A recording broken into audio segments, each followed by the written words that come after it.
لم يزل قائما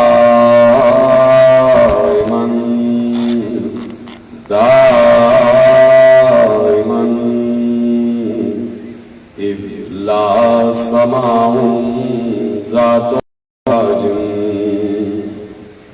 ولا ليل داج ولا بحر ساجر ولا أرض ذات مهاد ولا خلق ذو اعتماد.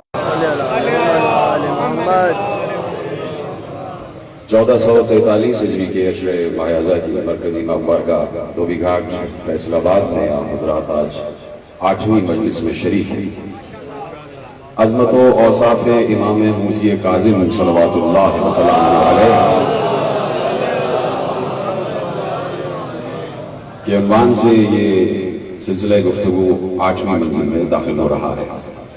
اللہ جو اس کائنات کو تخلیق کرنے والا ہے، اس کائنات کو بنانے والا ہے، اس کائنات میں مخلوقات کا بھیجنے والا ہے، اس نے خصوصاً جب اس دنیا کا آغاز کیا ہے تو انسانوں کے لیے دنیا بنائی اور انسانوں کو رکھنے کے لیے دنیا بنائی. لیکن انسان کو بھیجنے سے پہلے اس نے ضروریات انسانی کو بھیجا. جس چیز کی بھی انسان کو دنیا میں ضرورت ہو سکتی تھی، پہلے وہ اشیاء اللہ نے فراہم کر دی. پانی کی ضرورت تھی انسان کو، زمین پر انسان کے آنے سے پہلے پانی موجود تھا. غلے کی ضرورت تھی انسان کو، گیہوں کی ضرورت تھی انسان کو، کھانے کی ضرورت تھی انسان کو. اللہ نے زمین کو حکم دیا کہ غلہ اپنے سینے سے باہر نکالا. انسان کو سانس لینے کے لیے ہوا کی ضرورت تھی، ہوا پہلے سے فراہم کر دی گئی. انسان کو اپنے نشو و نما کے لیے بادلوں کی ضرورت تھی، بارش کی ضرورت تھی. موسموں کو اللہ نے حکم دے دیا کہ اپنے اپنے مقررہ وقت پر طلوع ہوتے رہتے. سورج کی دھوپ کی ضرورت تھی، سورج کو اس کے مستقر پر قائم کر دیا. رات کو چاندنی کی ضرورت تھی، رات کو حکم دے دیا کہ جب سورج غروب ہو جائے تو بلا فصل طلوع کرنا.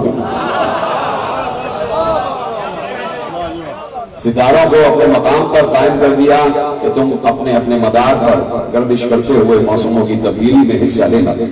یعنی کھانے والے کو بعد میں بھیجا ہے، کھانا پہلے بھیجا. پینے والے کو بعد میں بھیجا ہے، پانی پہلے بھیجا ہے. تو اس لیے ضروریات انسانی کا خیال رکھنا. اور یہ بھی معلوم ہے، جملہ آپ کے حوالے، کہ اسے پانی کی ضرورت ہوگی تو پہلے سے پانی دیا. ابھی آیا نہیں ہے لیکن اسے پانی کی ضرورت ہوگی تو پانی پہلے سے موجود. کھانے کی ضرورت ہوگی تو کھانا پہلے سے موجود. ہوا کی ضرورت ہوگی، ہوا پہلے سے موجود. برسات کی ضرورت ہوگی، برسات پہلے سے موجود. پھلوں پھولوں کی ضرورت ہوگی، پھل اور پھول پہلے سے موجود ہوگی. تو اللہ کو یہ بھی معلوم ہے کہ اسے ہدایت کی ضرورت ہوگی تو پہلے ہادی بھیجا.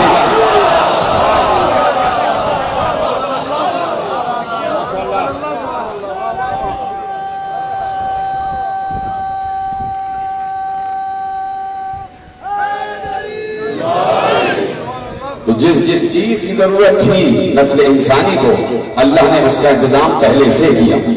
کوئی دنیا میں ہدایت لینے والا نہیں تھا لیکن آدم ہدایت دینے والا موجود تھا. تو اس لیے یہ اصول سمجھے مسلمان، خصوصاً کلمہ ہو. ہم گفتگو غیر دین سے نہیں کر رہے، وہ تو اسلام میں داخل ہی نہیں ہوئے. لیکن جو اسلام میں داخل ہو گئے ہیں وہ فطرت خدا کو سمجھیں، وہ سنت خدا کو سمجھیں، وہ آئین اور قانون خدا کو سمجھیں. آئین اور قانون خدا یہ ہے کہ بعد میں ہدایت لینے والے آتے ہیں، پہلے ہدایت دینے والا آتا ہے. زمین خالی تھی، کوئی انسان تھا ہی نہیں. یہ آدم کو کس کی ہدایت کے لیے بھیجا تھا؟ یعنی اللہ یہ بتانا چاہ رہا ہے کہ ہم دنیا میں اس زمین کو کسی بھی لمحے اپنے حجت کے وجود سے خالی نہیں رکھتے، اپنے حجت کے وجود سے خالی نہیں رکھتے. اور پھر یہ سنت خداوندی ہے کہ اس کی حجت، اس کی طرف سے منصوص نمائندہ، اس کی طرف سے کوئی نبی، کوئی رسول، کوئی امام جب بھی اس دنیا میں ہدایت کے لیے آئے گا تو ایسا بنا کے بھیجا جائے گا کہ اس کا دونوں طرف سے رابطہ مستحکم و محکم. اب میں دونوں رابطے آپ کو بتا دیتا ہوں، آپ کے چہروں پر مسکراہٹ آ جائے گی. جو بھی حجت خدا اللہ کی طرف سے اس کائنات پر حجت بنا کے بھیجا جائے تو وہ اس حیثیت کا ہو، اس خلق و مرتبت کا ہو، اس بلندی کا ہو، اس نور کا ہو، اس عالم نور کا ہو کہ جہاں اس کا دونوں عوالم سے بیک وقت مضبوط رابطہ ہوگا. وہ دونوں عوالم کون ہیں؟ سامنے کی مثال ہے، آپ اس وقت شامیانے کے نیچے بیٹھے ہوئے، شامیانوں کو ان بانسوں نے سنبھالا ہوا ہے. یہ دیکھ رہے ہیں، یہ بانس آگے پیچھے شامیانوں کو ان بانسوں نے سنبھالا ہوا ہے. یہ جو بانس ہے ان کا ایک رخ اوپر شامیانے کی طرف ہے اور دوسرا سرا زمین کی طرف ہے. اگر یہ بانس بیچ میں سے ہٹ جائے تو شامیانہ زمین پہ آ گرے گا. کسی بھی عمارت کی چھت کو برقرار رکھنے کے لیے ستون ضروری ہوتا ہے. ستون ہٹ جائے چھت نیچے آ جائے گی، چھت نیچے آ جائے گی، اس کا مطلب ہے عمارت تباہ ہو گئی. عمارت کو ستون سنبھالتا ہے. ستون کا ایک سرا چھت سے لگا ہوتا ہے، ایک سرا زمین سے لگا ہوتا ہے. یہی بات اللہ سمجھانا چاہ رہا ہے. ہمارا ہادی ایسا ستون ہوتا ہے جس کے دو سرے ہوتے ہیں، ایک اللہ سے ملا ہوتا ہے، ایک مخلوق سے ملا ہوتا ہے.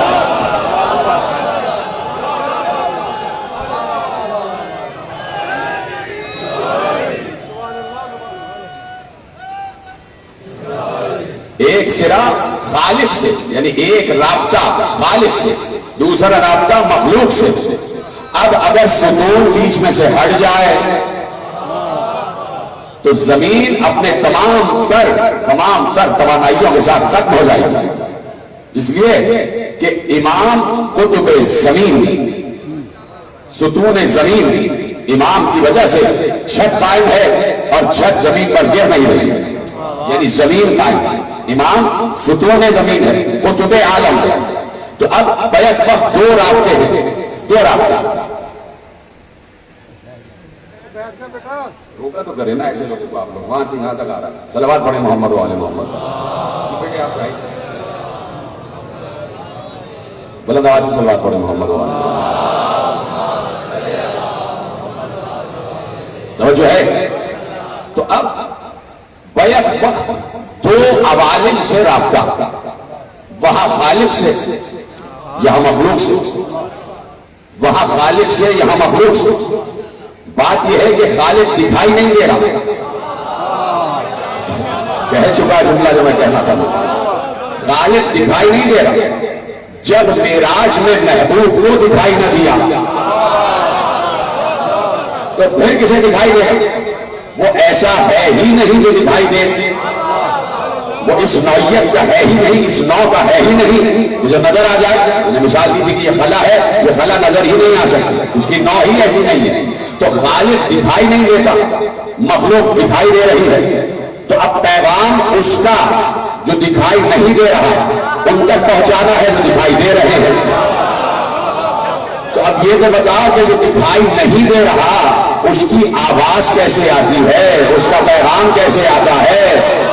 اس کا مطلب ہے کہ ماننا پڑے گا. جملہ پہنچ جائے تو بتائیے گا اس کا مطلب ہے کہ ماننا پڑے گا کہ جب رسول نے کہا کہ انا و علی من نور واحد، ہم اور علی اس نور واحد سے ہیں. وہ واحد کون ہے؟ آواز قدرت آئی گی محشر میں کہ لمن الملک اليوم، آج کس کا اقتدار ہے؟ سارے کہیں گے للہ الواحد القہار، اللہ کا جو واحد ہے. تو اللہ ہے واحد اور پیغمبر کہہ رہے ہیں میں اور علی اسی واحد سے ہیں.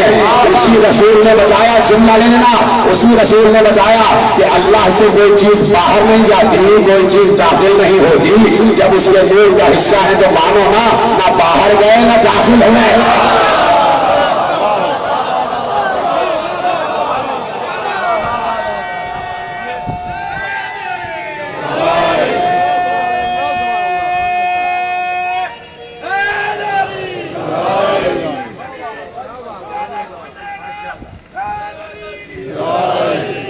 توجہ فرمائیے آپ. انا و علی من نور واحد، ہم اسی واحد نور سے، اس سے ہمارا ربط مسلسل، جو بات ہونا ہوتی ہے ہو جاتی ہے. یہ کیسے ہوتی ہے سمجھ میں نہیں آ سکتا، اس لیے کہ سمجھ میں آ جائے تو اللہ سمجھ میں آ جائے. اللہ کسی کی سمجھ میں نہیں آتا سوائے دو کے.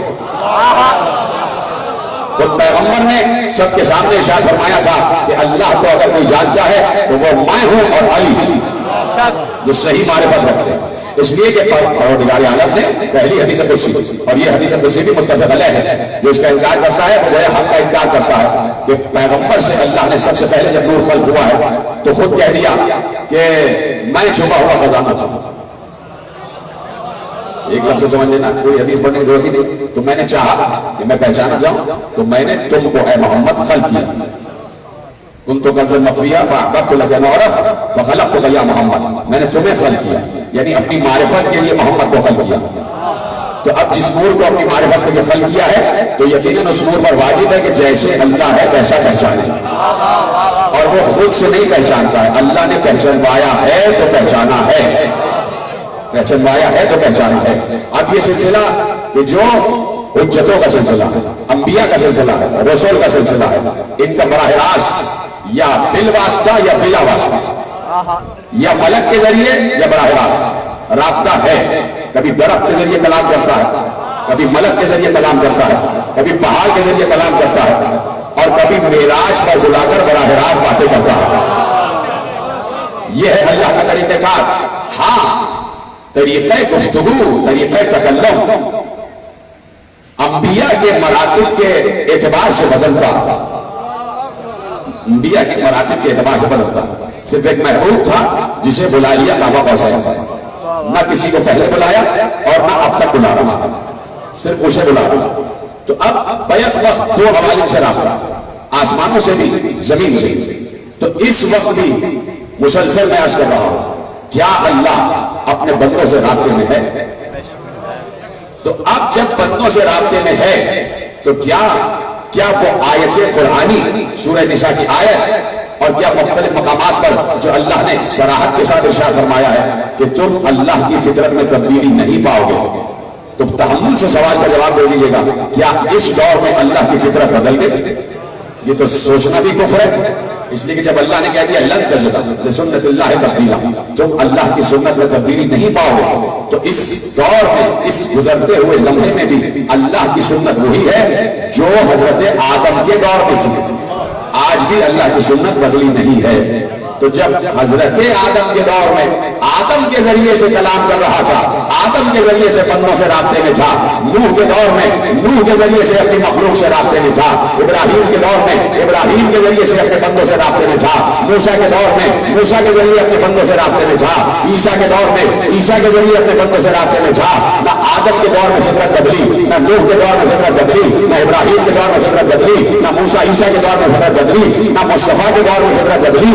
اب جب مصطفیٰ چلے جائیں گے تو کیا فطرت بدل جائے گی؟ کیا رابطہ ٹوٹ جائے گا؟ مصطفیٰ بتا کے گئے رابطہ ٹوٹا نہیں ہے. رابطے کا سب سے بڑا اعلان یہ ہے کہ من کنت مولا فہذا علی المولا. کہیے میرے رابطے کا، اللہ کا بندوں سے رابطے کا سب سے بڑا اعلان ہے کہ اب تک میں رابطہ تھا، میرے بعد علی رابطہ. تو آج بھی اللہ کا رابطہ برقرار ہے. تو تلاش کرو وہ رابطہ ہے کون سا، وہ رابطہ ہے کون سا. وہ رابطہ ہے اور یقیناً موجود ہے. دکھائی دینے والی جو آنکھیں ہیں وہ دیکھ رہی ہیں، جو دیکھ کر بھی نہیں دیکھتے وہ اندھے ہیں، وہ عامہ ہیں، وہ نابینا ہیں. تو دکھائی دینے والوں کو دکھائی دے رہا ہے. اور ہر دور کے حجت نے یہ ثابت کیا کہ ہم ہی اللہ کی حجت، ہم ہی اللہ کی حجت. کس طرح ثابت کیا یہ میں ابھی آپ کو بتاتا ہوں. 5 منٹ آپ لے لیجئے اور ٹرسٹ والوں کی جو گزارش ہے اس پر عمل کیجئے اور پھر میں گفتگو کو آغاز کروں. کل میں نہیں کروں گا ابھی آپ نے چندے کی اپیل آپ نے کہیں نہ کرے، آپ نے ابھی شروع میں مجلس میں کہا نہیں وہ میں نے کہا وہ اپیل میں تو وہ ڈیلی کرتا ہوں، کل نہیں کروں گا. صلوات علی محمد و آل محمد.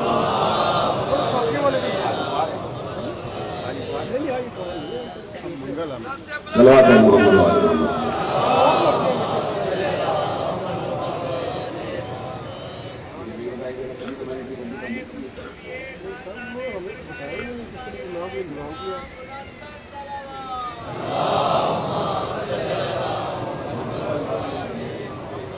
دل کے باعث بلند درود پڑھے محمد و آل محمد. توجہ ہے. ہر دور کے ہادی نے یہ ثابت کیا ہے. دیکھیے اس لیے ضروری ہے کہ حجت قائم ہو جائے. کل کو کوئی یہ نہ کہے کہ ہمیں تو پتہ ہی نہیں تھا کہ ہمارے دور کا ہادی کون ہے.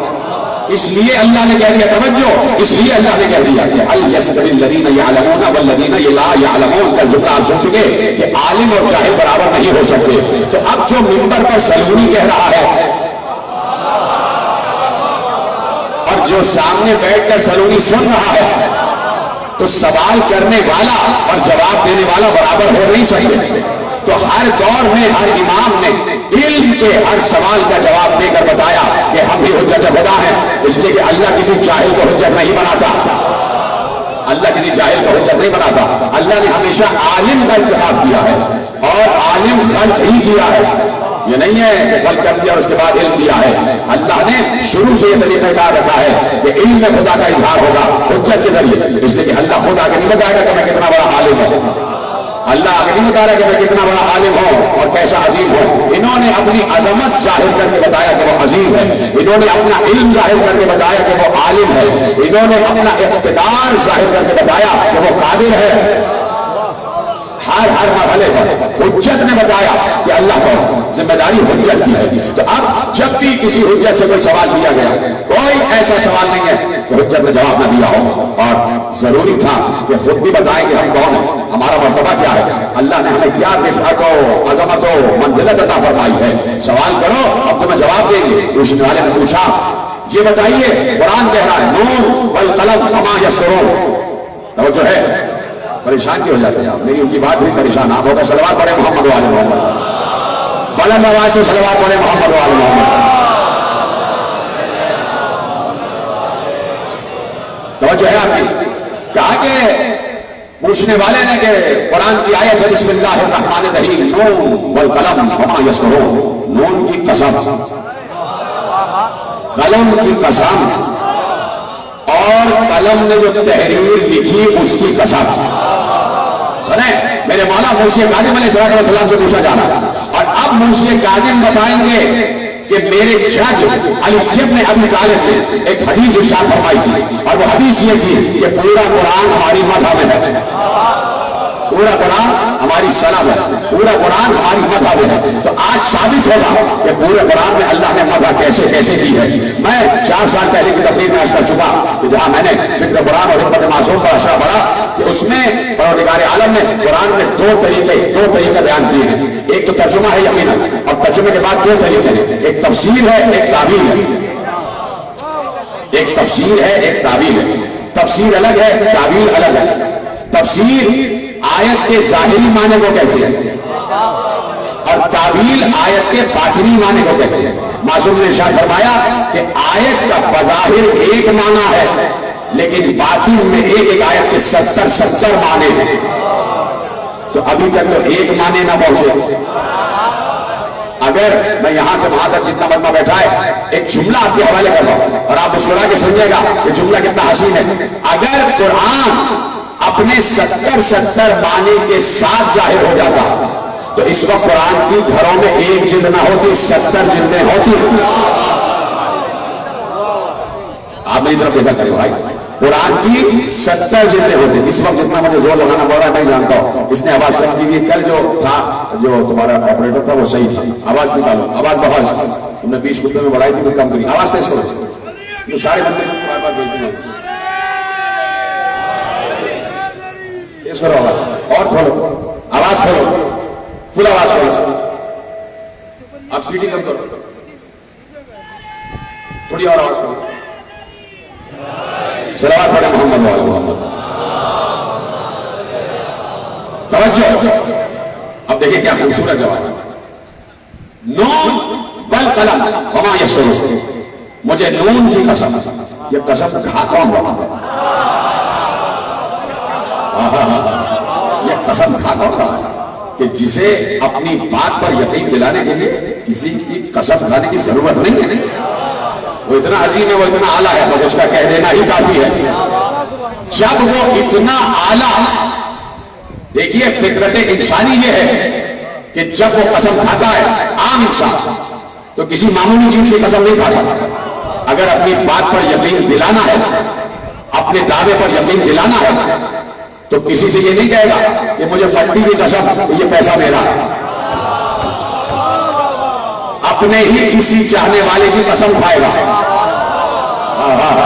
بھائی آ جائے نا ساتھ، تاکہ سامنے والے کو یقین آ جائے. یہ فطرت انسانی ہے. اللہ کو کسی کی قسم کی ضرورت نہیں ہے، اس کا کہہ دینا ہی کافی ہے. لیکن اس عظمت کے باوجود اگر وہ کسی کی قسم کھائے تو اپنی بات پر یقین دلانے کے لیے نہیں، جس کی قسم کھا رہا ہے اس کا رتبہ بتانے کے لیے. ادھر سلامت ہے جیسے آپ نے سنا.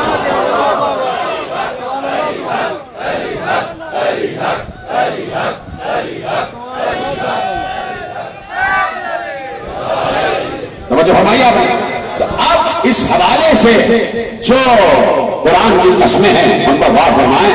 اور اب معصوم کہ جس کے قلب پر، رسول کے قلب پر قرآن نازل ہوا نہ ہوا، رسول کے قلب پر قرآن نازل ہوا، نزل بہ الروح الامین علی قلبک. ہم نے اس قرآن کو روح امین کے ذریعے آپ کے قلب پر نازل کیا. یہ نہیں کہا کہ آپ کی آنکھوں پر نازل کیا، یہ آپ کے دماغ پر نازل کیا. دماغ پر تو قرآن نازل ہی نہیں ہوا، قلب پر نازل ہوا. اب کوئی کہتا رہے کہ نسیان ہو گیا، نسیان ہو گیا، اسے پتہ ہی نہیں کہ قرآن تو قلب ہے، دماغ میں تھوڑی ہے. ہم نے بڑی روح امین کے ذریعے اس قرآن کو آپ کے قلب پر نازل کیا. تو پورا قرآن قلب رسول، قلب رسول سے قرآن زبان پر آیا. قلب رسول سے قرآن زبان پر آیا. اور زبان 13 رجب کو علی کے دہن میں، 3 شعبان کو حسین کے دہن میں. سلامت رہے مجھے تک تمام افراد. تو اب جہاں جہاں لعاب رسول جا رہا ہے، یہ صرف لعاب نہیں جا رہا، علم قرآن جا رہا ہے، علم قرآن جا رہا ہے. تو اب جہاں پر وراثت علم قرآن جائے گی وہاں پر تفسیر وہی بتائی جائے گی کہ جو معصوم کی تفسیر، جو مصطفیٰ کی تفسیر ہوگی. کہ آپ پوچھنے والے نے پوچھا نون والقلم وما یسطرون، تیار ہے سننے کے لیے؟ آپ کی سماعتوں پر مجھے بھروسہ ہے، مجھے پتا ہے کہ آپ کے ہاتھ اٹھیں گے. اس لیے کہ تفسیر امام مرشد کاظم علیہ السلام کی ارشاد، امام نے ارشاد فرمائی اور آپ کے حوالے کر رہا ہوں. نون والقلم وما یسطرون، مجھے نون کی قسم، مجھے قلم کی قسم، اور جو تحریر لکھی گئی اس کی قسم. خوش ہو جایا. اٹھنے والے نے پوچھا نون سے کیا مراد ہے؟ مولا نے کہا النون ہوا اسم رسول اللہ، نون رسول اللہ کا نام ہے. کہا والقلم سے کیا مراد ہے؟ کہا والقلم اسم علی ابن ابی طالب، قلم سے مراد علی ہے. کہا جو تحریر لکھی گئی وہ کیا ہے؟ کہا فاطمہ الزہرا.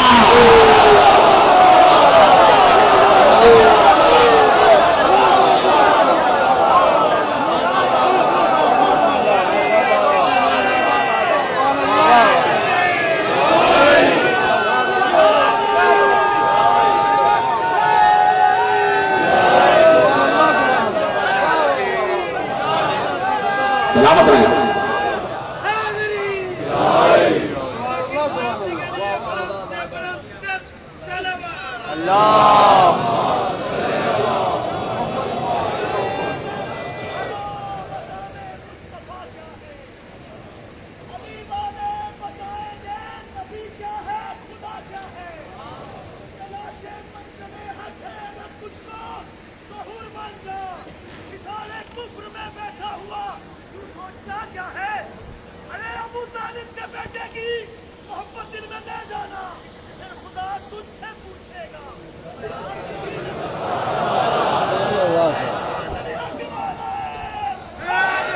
سلامت رہے بات.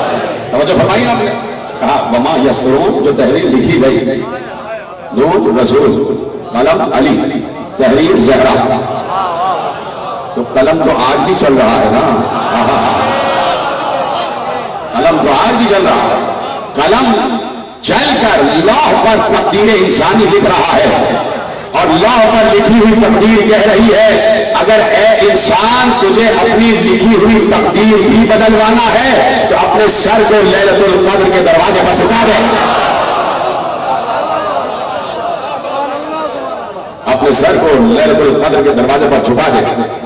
آپ اپنی مودت سے سنا ہے آپ نے کہ لیجیے آپ کے لیے ایک اور گوشہ آپ کے حوالے کرتا ہوں، اور اس میں آپ بھی شامل ہیں.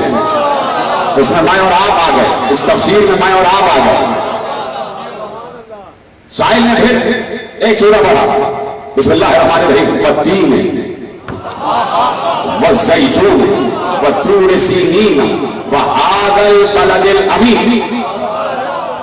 مولا ارشاد فرمائیے میرے ساتھ امام موسی کاظم علیہ السلام سے سر جھکا کر ادبان پوچھتا ہے, زانو ادب طے کر کے پوچھ رہا کہ آیت ہے کہ والتین والزیتون وطور سینین وہذا البلد الامین. میں نے کہا آیت کا ظاہر ایک ہے اور باطن 70 ہے. ظاہری معنی کو تفسیر کہتے ہیں, باطنی معنی کو تعویل کہتے ہیں, باطنی معنی کو تعویل کہتے ہیں. اچھا اس کو میں سمجھاتا ہوں, ہو سکتا ہے کوئی سمجھے نہیں. قرآن کی آیت ہے کہ ہم اگر اسے پہاڑ پر نازل کر دیتے تو وہ ریزہ ریزہ ہو جاتا. علی جبل, اگر ہم اسے پہاڑ پر نازل کرتے, اس قرآن کو پہاڑ پر نازل کرتے تو وہ ریزہ ریزہ ہو جاتا. کتنے پہاڑی علاقے ہیں اس وقت اس دنیا میں کہ جہاں ہر گھر میں قرآن رکھا ہوا,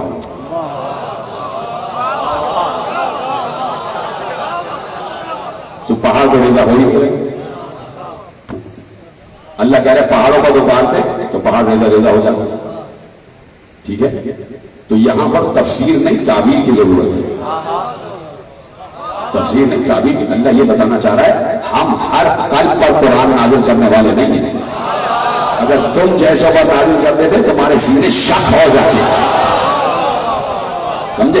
تو تفسیر اور تعویل کا یہ فرق ہے. اس لیے میں نے کہا آیت کی ایک تفسیر ہے, ایک تعویل ہے. تفسیر ظاہر معنی کو کہتے ہیں, تعویل اس کے باطن میں جو چھپا ہوا اسے کہتے ہیں. اور باطن کا علم اسے ہے کہ جس کے باطن پر قرآن نازل ہوا ہے, جس کے قلب پر قرآن نازل ہوا ہے. والتین ہے والزیتون وطور سینین وہذا البلد الامین. کا مولا تین سے کیا مراد ہے؟ مجھے تین کی قسم, مجھے زیتون کی قسم, مجھے طور سینا کی قسم, مجھے اس امن والے شہر کی قسم. مولا تین سے کیا مراد ہے؟ وہ تین سے کیا مراد ہے؟ مسکرا کر کہا التین هو الاسم الحسن المجتبی. ایسی آسانی سے نہیں سنے کہ تین سے مراد ہمارے جد حسن مجتبی. کہ زیتون سے کیا مراد ہے؟ بول لو نا, دوسرا نام تو ذہن میں ہے. زیتون سے مراد حسین, طور سینہ سے مراد حسن اور حسین کا باپ علی, بلد الامین سے مراد رسول اللہ. چار نام آ گئے.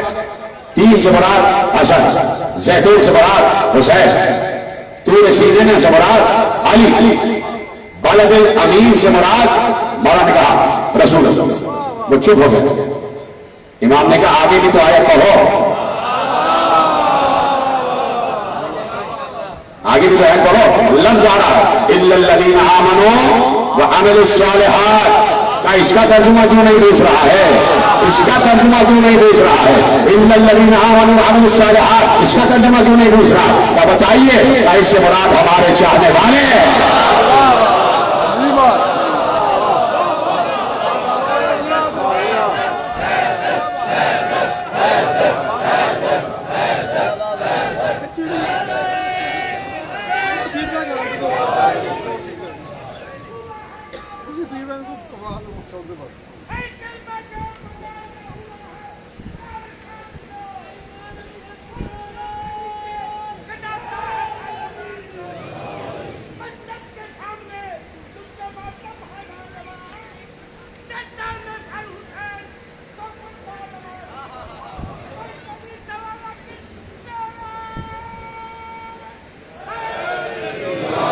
مجھے گزرنا ذرا جلدی جلدی سے.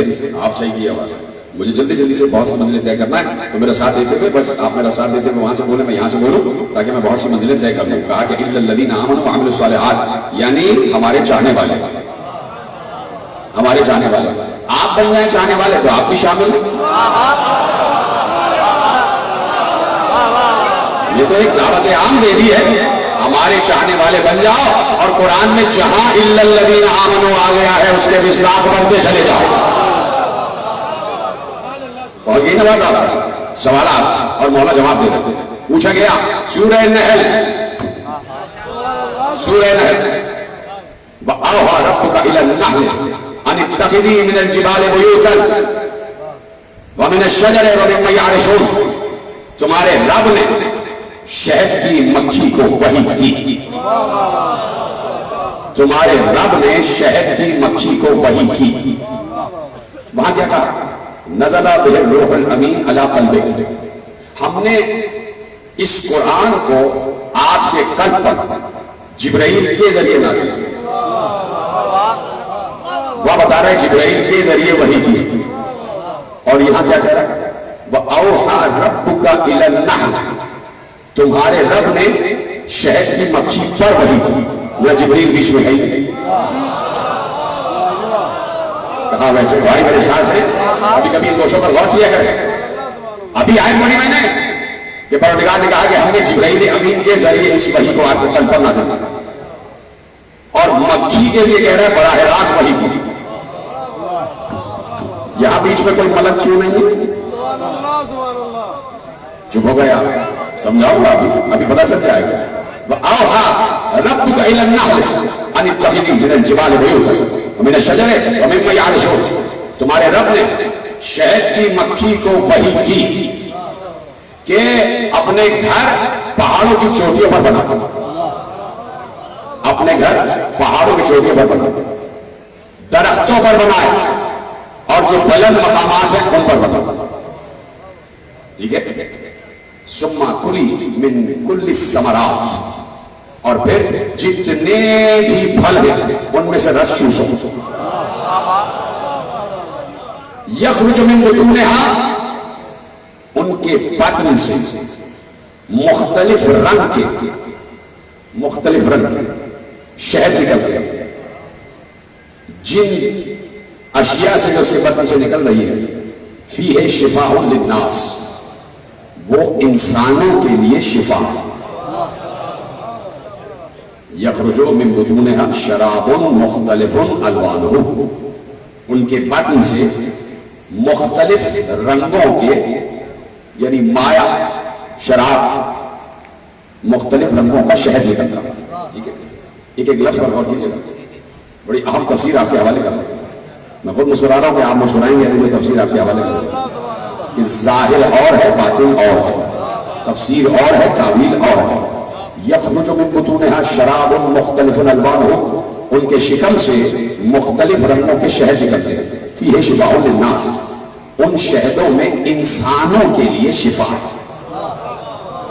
ان فی ذلک لآیۃ لعلہم یتفکرون. اللہ نے کہا کہ دیکھو بھائی، ہم نے شہد کی مکھی پر وحی کی کہ وہ بڑے بلند مقامات پر. پہلے کہا من الجبال بیوتا، پہاڑوں پر اپنے گھر بنائے. پھر کہا درختوں پر بنائے. پھر کہا اونچی جگہوں پر بنائے. ہم نے کہا کہ پھر مختلف جگہوں سے رس کو چوسو، اور اس کے بعد ان کے بطن سے مختلف رنگوں کے شہد نکلتے ہیں. یہ شہد انسانوں کے لیے شفا. پوچھنے والا بڑا ذہین تھا. اس نے کہا نہل سے کیا مراد ہے؟ اب اس تفسیر کی طرف آ جائے. کہا اس قرآن کو ہم نے جبرائیل امین کے ذریعے آپ کے قلب پر وحی کیا. اور مکھی کے لیے کہہ رہا ہے براہ راست وحی کی. تو ایسا تو ہو نہیں سکتا کہ ہمارا نبی مکھی سے کمتر ہو. اب دیکھنا پڑے گا کہ نہل اور رسول ربط کیا ہے، اور یہ آیتیں رکھی کیوں گئی ہیں. اگر معصوم حدیث کی تشریح، آیت کی تشریح و تفسیر نہ کرے تو بہت سے سوال کچھ نہیں جواب رہ جائیں. یہ سوال رہ جائے گا کہ وہاں جبرائیل کا وسیلہ اور یہاں براہ راست. اب معصوم نے بتایا کہ جو اللہ نے کہا وَأَوْحَى رَبُّكَ إِلَى النَّحْلِ، اللہ نے مکھی کی طرف وحی کی، شہد کی مکھی کی طرف وحی کی. کہا نہل سے مراد ہم ہیں. نہل سے مراد ہم ہیں. اب پتہ چلا اللہ بتانا چاہتا ہے کہ جب ہم چاہتے ہیں جبرائیل کے ذریعے بولتے ہیں، جب ہم چاہتے ہیں براہ راست بولتے ہیں. أَوْحَى رَبُّكَ إِلَى النَّحْلِ، نحل سے مراد ہم. اور یہ جو اللہ نے کہا کہ أَنِ اتَّخِذِي مِنَ الْجِبَالِ بُيُوتًا، توجہ، کہا من الجبال بیوتاً، اپنے گھر پہاڑوں پر بناؤ. کہا الجبال بیوتاً سے مراد ہے انکحوا من العرب. اللہ نے ہمیں حکم دیا کہ تم عرب میں شادیاں کرو. چھوڑ دیتا ہوں تفسیر بھائی، اتنی عام ترین تفسیر آپ سے حوالے کر رہا ہوں. کہا نحل سے مراد ہم ہیں. قرآن نے کہا ان اتخذی من الجبال بیوتا، اے شہر کی مکیوں تم پہاڑوں میں اپنا گھر بناؤ. اس سے مراد اللہ ہم سے کہہ رہا ہے کہ انکحوا من العرب، عربوں میں شادیاں کرو. ومن الشجر سے مراد ہے انکحوا من العجم، عجم میں شادیاں کرو. اب سمجھ میں آیا میری دوسری تقریر جہاں میں نے امہات المعصومین کا تذکرہ کیا تھا کہ پیغمبر کی ایک زوجہ کنیز بن کے آئی جناب ماریہ قبطیہ، ان سے 2 بیٹے ہوئے لیکن دونوں بیٹے چلے گئے. اور اکثر امہات المعصومین کنیز بن کے آئی، کنیزوں سے شادیاں ہوئی، ام غلط سے شادیاں ہوئی. اور اب قرآن کہہ رہا ہے کہ ہم نے نہل پر وحی کی، معصوم نے تشریح کی. نہل سے مراد ہم، جبال سے مراد کہ عربوں میں شادیاں کرو، شجر سے مراد کہ عجم میں شادیاں کرو. اور پھر کہا مما یعرشون، بلند مقام پر شادیاں کرو، یعنی کنیزوں سے بھی شادیاں کرو. ان بلند شجرے والی کنیزوں سے شادیاں کرو، جیسے کہ حاجرہ، جیسے کہ جناب ماریہ، جیسے کہ جناب حمیدہ، میرے ساتھ امام کی والدہ. تو اب اللہ کہہ رہا ہے اور یہ عمل کر رہا ہے. پھر آواز آئی، پھر آواز آئی، یخرج من بطون شراب مختلف الوانها، من بطونها، ان کے شکم سے مختلف رنگوں کے شہد نکلتے ہیں. کیا مولا یہ مختلف رنگوں کے شہد نکلتے ہیں کیا مطلب؟ کہا کہ اس سے مراد بھی ہم ہیں کہ جب بھی ہمارے دہن سے باہر آیا ہے علم ہی باہر آیا ہے.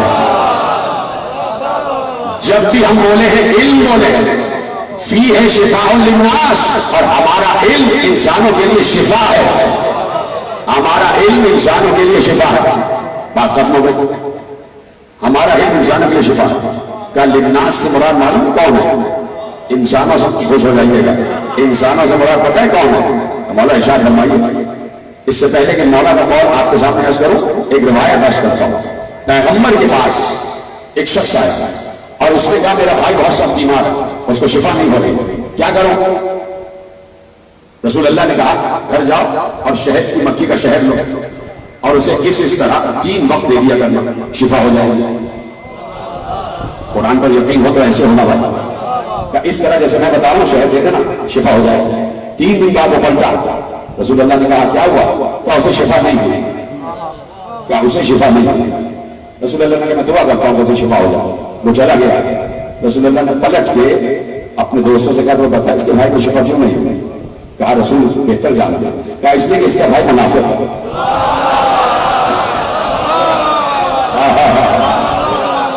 اس لیے کہ اس کا بھائی منافق ہے. منافق کو شہد سے شفا نہیں ہوتی. آئمہ کا علم منافقوں کو فائدہ نہیں پہنچاتا. یہ ہے شفاء للناس، اس میں منافق، اس میں مومنوں کے لیے شفا ہے، اس میں انسانوں کے لیے شفا ہے. قرآن شفا ہے. قرآن شفا ہے. قرآن خود کہہ رہا ہے کہ اس قرآن میں قل هو للذین آمنوا ھدی و شفاء. اچھا سورہ اسراء میں کہ وَنُنَزِّلُ مِنَ الْقُرْآنِ مَا هُوَ شِفَاءٌ وَرَحْمَةٌ. قرآن کہہ رہا ہے کہ اس قرآن میں سوائے شفا اور رحمت کے کچھ نہیں ہے کہ نہیں؟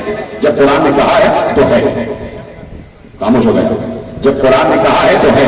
وَنُنَزِّلُ مِنَ الْقُرْآنِ مَا هُوَ شِفَاءٌ وَرَحْمَةٌ. قرآن میں صرف اور صرف شفا ہے، رحمت ہے. بولیے ہاں یا نہیں؟ ہے. تو قرآن میں شفا ہے نا؟ تو یہ 2 سال سے شفا ہو کیوں نہیں ہے؟ یہ جو کورونا پھیلا ہوا ہے، قرآن پڑھو اور شفا لیتے جاؤ. قرآن نے کہا میرے اندر شفا ہے. میں ختم کر دوں بات، سامنے کی بات کر رہا ہوں. قرآن کہہ رہا ہے، قرآن وَنُنَزِّلُ مِنَ الْقُرْآنِ مَا هُوَ شِفَاءٌ وَرَحْمَةٌ. قرآن میں صرف اور صرف شفا ہے اور رحمت ہے. کیوں مسلمان ادھر ادھر ایک یقینی کی کیفیت میں ہے؟ قرآن کہہ رہا ہے شفا تو میرے پاس ہے. بیمار ہو تو آپ مجھ سے شفا لو. تو جہاں شفا خانے ہیں مسجدیں ان کو بند کر دیا. قرآن. اب اگر کوئی یہ بات کرے تو شو فال بڑے پڑھے لکھے لوگ پیچھے پڑ جاتے ہیں. یہ آپ جو بڑے جاہل کی بات کر رہے ہیں، جہالت کی بات کر رہے ہیں. جہالت کی بات نہیں ہو رہی، وہ پریکٹیکل اپنی جگہ پھیلا ہوا ہے. لیکن بات یہ ہے قرآن اپنی جگہ اٹل ہے. قرآن اپنی جگہ اٹل ہے. قرآن نے کہا وَنُنَزِّلُ مِنَ الْقُرْآنِ مَا هُوَ شِفَاءٌ وَرَحْمَةٌ. قرآن میں سوائے شفا اور رحمت کے کچھ نہیں. پڑھو قرآن اور شفا لیتے جاؤ. تو 2 سال سے لوگ قرآن کو پڑھ رہے ہیں. ایسا تو نہیں ہے کہ قرآن پڑھنا چھوڑ بھی جاؤ. 2 رمضان بھی گزر گئے جس میں مسلسل قرآن کی تلاوت ہوتی ہے. پینڈیمک وہیں پر ہے, وائرس وہیں پر ہے, وائرس وہیں پر ہے. تو یہ شفا نعوذ باللہ کیا ہو نہیں رہی؟ تو قرآن کہتا ہے کہ ہر چیز اس کی شرط کے ساتھ ہے. یہ ذرا سلامت رہیں آپ, ہر چیز اس کی شرط کے ساتھ ہے. آیت پوری پڑھی گئی تو پتا چلا کس کے لیے شفا ہے. قرآن نے کہا وَنُنَزِّلُ مِنَ الْقُرْآنِ مَا هُوَ شِفَاءٌ وَرَحْمَةٌ لِّلْمُؤْمِنِينَ. قرآن شفا ہے, رحمت ہے, لیکن مومنین کے لیے ہے, منافقین کے لیے نہیں. مومنین کے لیے ما ہوا شفاء و رحمت للمؤمنین. قرآن میں شفا ہے اور رحمت ہے مومنین کے لیے, مومنین کے لیے, مومنین کے لیے. اب قرآن سے پوچھو مومن کون؟ قرآن نے کہا مومن ایمان والا, ایمان والا مومن. اب قرآن سے پوچھو ایمان کون؟ قرآن نے کہا نبی سے پوچھو. ہم نے نبی سے پوچھا ایمان کون؟ نبی نے کہا خندق میں علی نہیں جا رہا تھا, کل ایمان جا رہا تھا.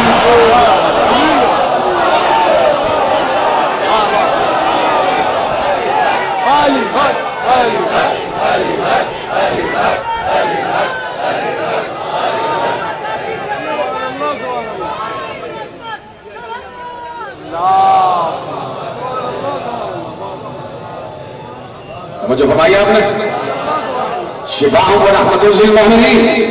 اگر صرف کہہ دیتا کہ شفا ہے تو یقین کرو سب کو شفا ہوتی, اتنا مجھے یقین ہے قرآن پر. لیکن قرآن نے شرط عائد کر دی, جیسے شرط میرے امام علی بن موسیٰ رضا نے عائد کرنی تھی کہ جیسے ہی کہا جب نیشاپور میں داخل ہوئے ہیں, پوچھنے والے نے پوچھا کہ کوئی حدیث ارشاد فرمائیے.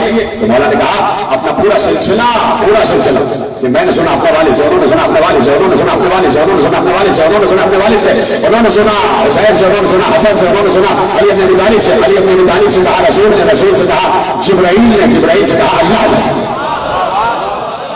کہ کلمۃ لا الہ الا اللہ حسنی فمن دخل حسنی امن من عذابی. اللہ کہتا ہے کہ لا الہ الا اللہ میرا قلعہ ہے, جو اس قلعے میں آ گیا وہ میرے عذاب سے امان میں آ گیا. مگر فوراً کہا بشرطھا و شروطھا وانا من شروطھا.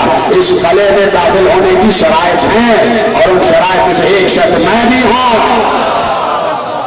تو شرائط ہے, شرائط. وَنُنَزِّلُ مِنَ الْقُرْآنِ مَا هُوَ شِفَاءٌ وَرَحْمَةٌ لِّلْمُؤْمِنِينَ وَلَا يَزِيدُ الظَّالِمِينَ إِلَّا خَسَارًا. کہا کہ صرف شفا ہے تو مومنوں کے لیے, اور جو ظالم ہیں وہ جتنا قرآن پڑھتے جائیں گے ان کو اتنا ہی نقصان ہوتا جائے گا. وَلَا يَزِيدُ الظَّالِمِينَ إِلَّا خَسَارًا. جو ظالم ہیں ان کو خسارہ ہوگا, ان کو نقصان ہوگا. بظاہر دنیا دیکھے گی کہ بڑا کاروبار چمک گیا ہے, بڑی ریش مبارک طویل ہو گئی ہے, بڑے نیک ہو گئے ہیں, کپڑے اوپر کر لیے ہیں, بڑا کاروبار چمک رہا ہے, بڑی امپورٹ ایکسپورٹ ہو رہی ہے, کیا اللہ نے کرم کیا ہوا ہے. اور دکان کے مین دروازے پہ لکھا ہے ھذا من فضل ربی, یہ اللہ کا فضل ہے. اللہ کہہ رہا ہے تجھے پتہ ہی نہیں, ہم دنیاوی فائدے کا تو فائدہ کہتے ہی نہیں. ذرا قبر میں ہمارے پاس تو آنا, پھر ہم بتائیں گے کہ نقصان ہوتا کیا ہے.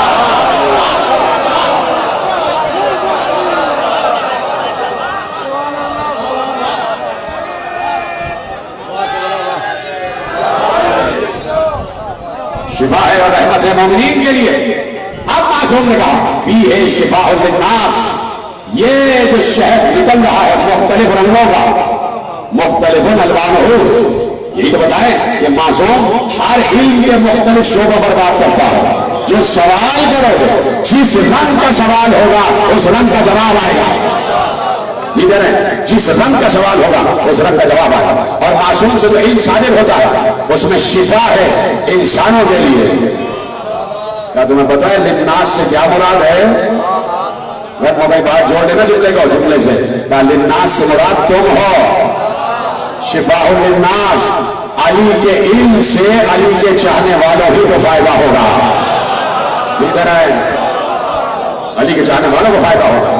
اور کوئی ضروری نہیں ہے کہ علی کا چاہنے والا کوئی شیعہ ہی ہو, جو چاہنے والا بن جائے لے جائے فائدہ. ارے علی تو یہودی کا جواب بھی دے رہے تھے, عیسائی کا جواب بھی دے رہے تھے.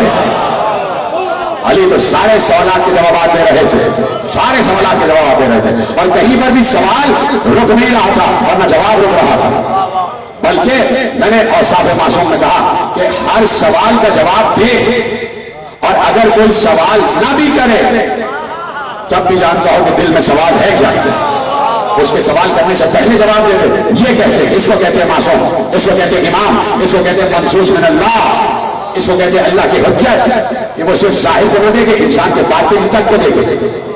جیسے کہ علی سے کسی نے آگے کہا، علی کہہ رہے تھے سلونی، تو وہ آئے تھے شام سے، شام والے نے بھیجا تھا کہ کوفے والوں کا لباس پہن کے جا اور علی سے سوال کر کے آ.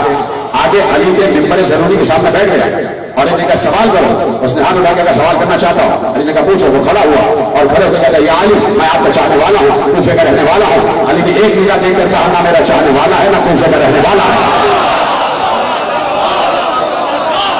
یہ ہوتی ہے نگاہ معصوم. اس کو کہتے ہیں نگاہ امامت، اس کو کہتے ہیں نگاہ حجت. جناب نوح کے پاس بھی نگاہ تھی، کہہ چکا عرض کر چکا کہ وہ نسلوں کو دیکھ لیا کرتے تھے کہ کوئی مومن نہیں آنے والا. تو نوح اپنے دور میں عین اللہ تھے، اپنے دور میں نوح عین اللہ تھے. تو کہیں نہ کہیں ہر دور میں کوئی نہ کوئی تو عین اللہ ہو، جو شجروں کو پہچان دے، جو نسلوں کو پہچان دے، جو نسلوں کو پہچان دے. تو کوئی کہے گا کہ آپ کہتے ہیں علی بھی عین اللہ ہے تو نوح اور علی برابر ہو گئے، چلیے کوئی بات نہیں. پھر آپ ہندو کہتے ہیں کہ علی نوح سے بھی افضل، بھائی نوح بھی عین اللہ ہے علی بھی عین اللہ ہے تو برابر ہے. آپ افضل بھی کہتے ہیں تو ہم جواب یہ دیں گے کہ ہم علی کو تو عین اللہ بعد میں کہتے ہیں. نوح کی تو نگاہ دیکھتی تھی، علی کو تو تلوار دیکھتی تھی. علی کی تو تلوار دیکھتی تھی، علی کی تو تلوار کے پاس نگاہ تھی. جس کی تلوار کے پاس نگاہ ہو اس کی نگاہ کے پاس کون سی نگاہ ہوگی؟ اس کی آنکھوں کے پاس کتنی وسعت ہوگی؟ جس کی تلوار نسلوں کو دیکھتی ہے اس کی آنکھ کیا دیکھتی ہوگی؟ اس کی آنکھ کیا دیکھتی ہوگی؟ اس کی آنکھ یہ دیکھتی ہے کہ اس نے کہا میں اس رب کو سجدہ کرتا ہی نہیں جسے دیکھ نہ لو.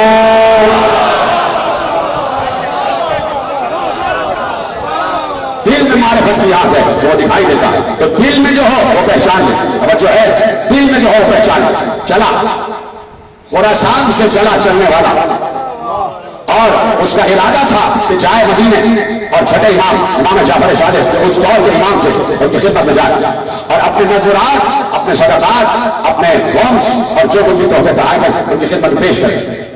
چلنے لگا ابو جعفر خراسانی. لوگوں کو معلوم ہوا خراسان میں، ایران میں، فارس میں کہ ایک جا رہا ہے مدینے اور حجت زمانہ سے ملنے جا رہا ہے. حجت زمانہ سے ملنے جا رہا ہے. سب اس کو رخصت کرنے آ گئے اور رخصت کرنے کے بعد سب اپنے اپنے نذرات، اپنے اپنے ہدایات، ہدیے جو تھے وہ کسی کا خمس، سہم امام، سہم سادہ، جو کچھ بھی تھا تحفے تحائف جو کچھ بھی ان کے ذمے شریعت کے معاملات سے اپنی اپنی پوٹلیاں بنائی اور ابو جعفر خراسانی سے کہا کہ جا کے ہمارے چھوٹے امام امام جعفر صادق علیہ السلام کی خدمت میں پیش کر دینا ہماری طرف سے. سب نے سیل کر دیا، مہر بند کر دیا. ابو جعفر خراسانی چلا. جاتے وقت ایک بڑھیا سامنے آ گئی، ایک بوڑھی عورت سامنے آ گئی کہ میں بھی کچھ اپنے امام کی خدمت میں پیش کرنا چاہتا ہوں. اس نے ایک پوٹلی چھوٹی سی دی، کہا اس میں کیا ہے؟ کھولو. کھولا تو ایک چھوٹا سا کپڑے کا ٹکڑا اتنا سا اور 1 درہم، کہا یہ میری مولا کی خدمت میں پیش کرے. ابو جعفر نے کہا چھوٹا سا کپڑے کا ٹکڑا 1 درہم کیا میں مولا کی خدمت میں پیش کروں؟ تم کہو کہ 100 دینار تمہاری طرف سے مولا کا حوالے کر دیں. کہ دیکھو خلوص کا کوئی بدل نہیں ہے. بے چارہ سلامت. کہا یہ کپڑا میں نے اپنے ہاتھوں سے بنا، اپنے ہاتھوں سے بنا، اس میں میری محنت کی کمائی ہے. میں خود مزدوری کرتی تھی، اس سے میں نے سوت خریدا اور جو میرے پاس سال میں بچتا تھا اس کا یہ خمس ہے 1 درہم. یہ مولا کی خدمت میں پیش کرتا اور مجھے صرف خلوص مولا کی خدمت میں پیش کرتا.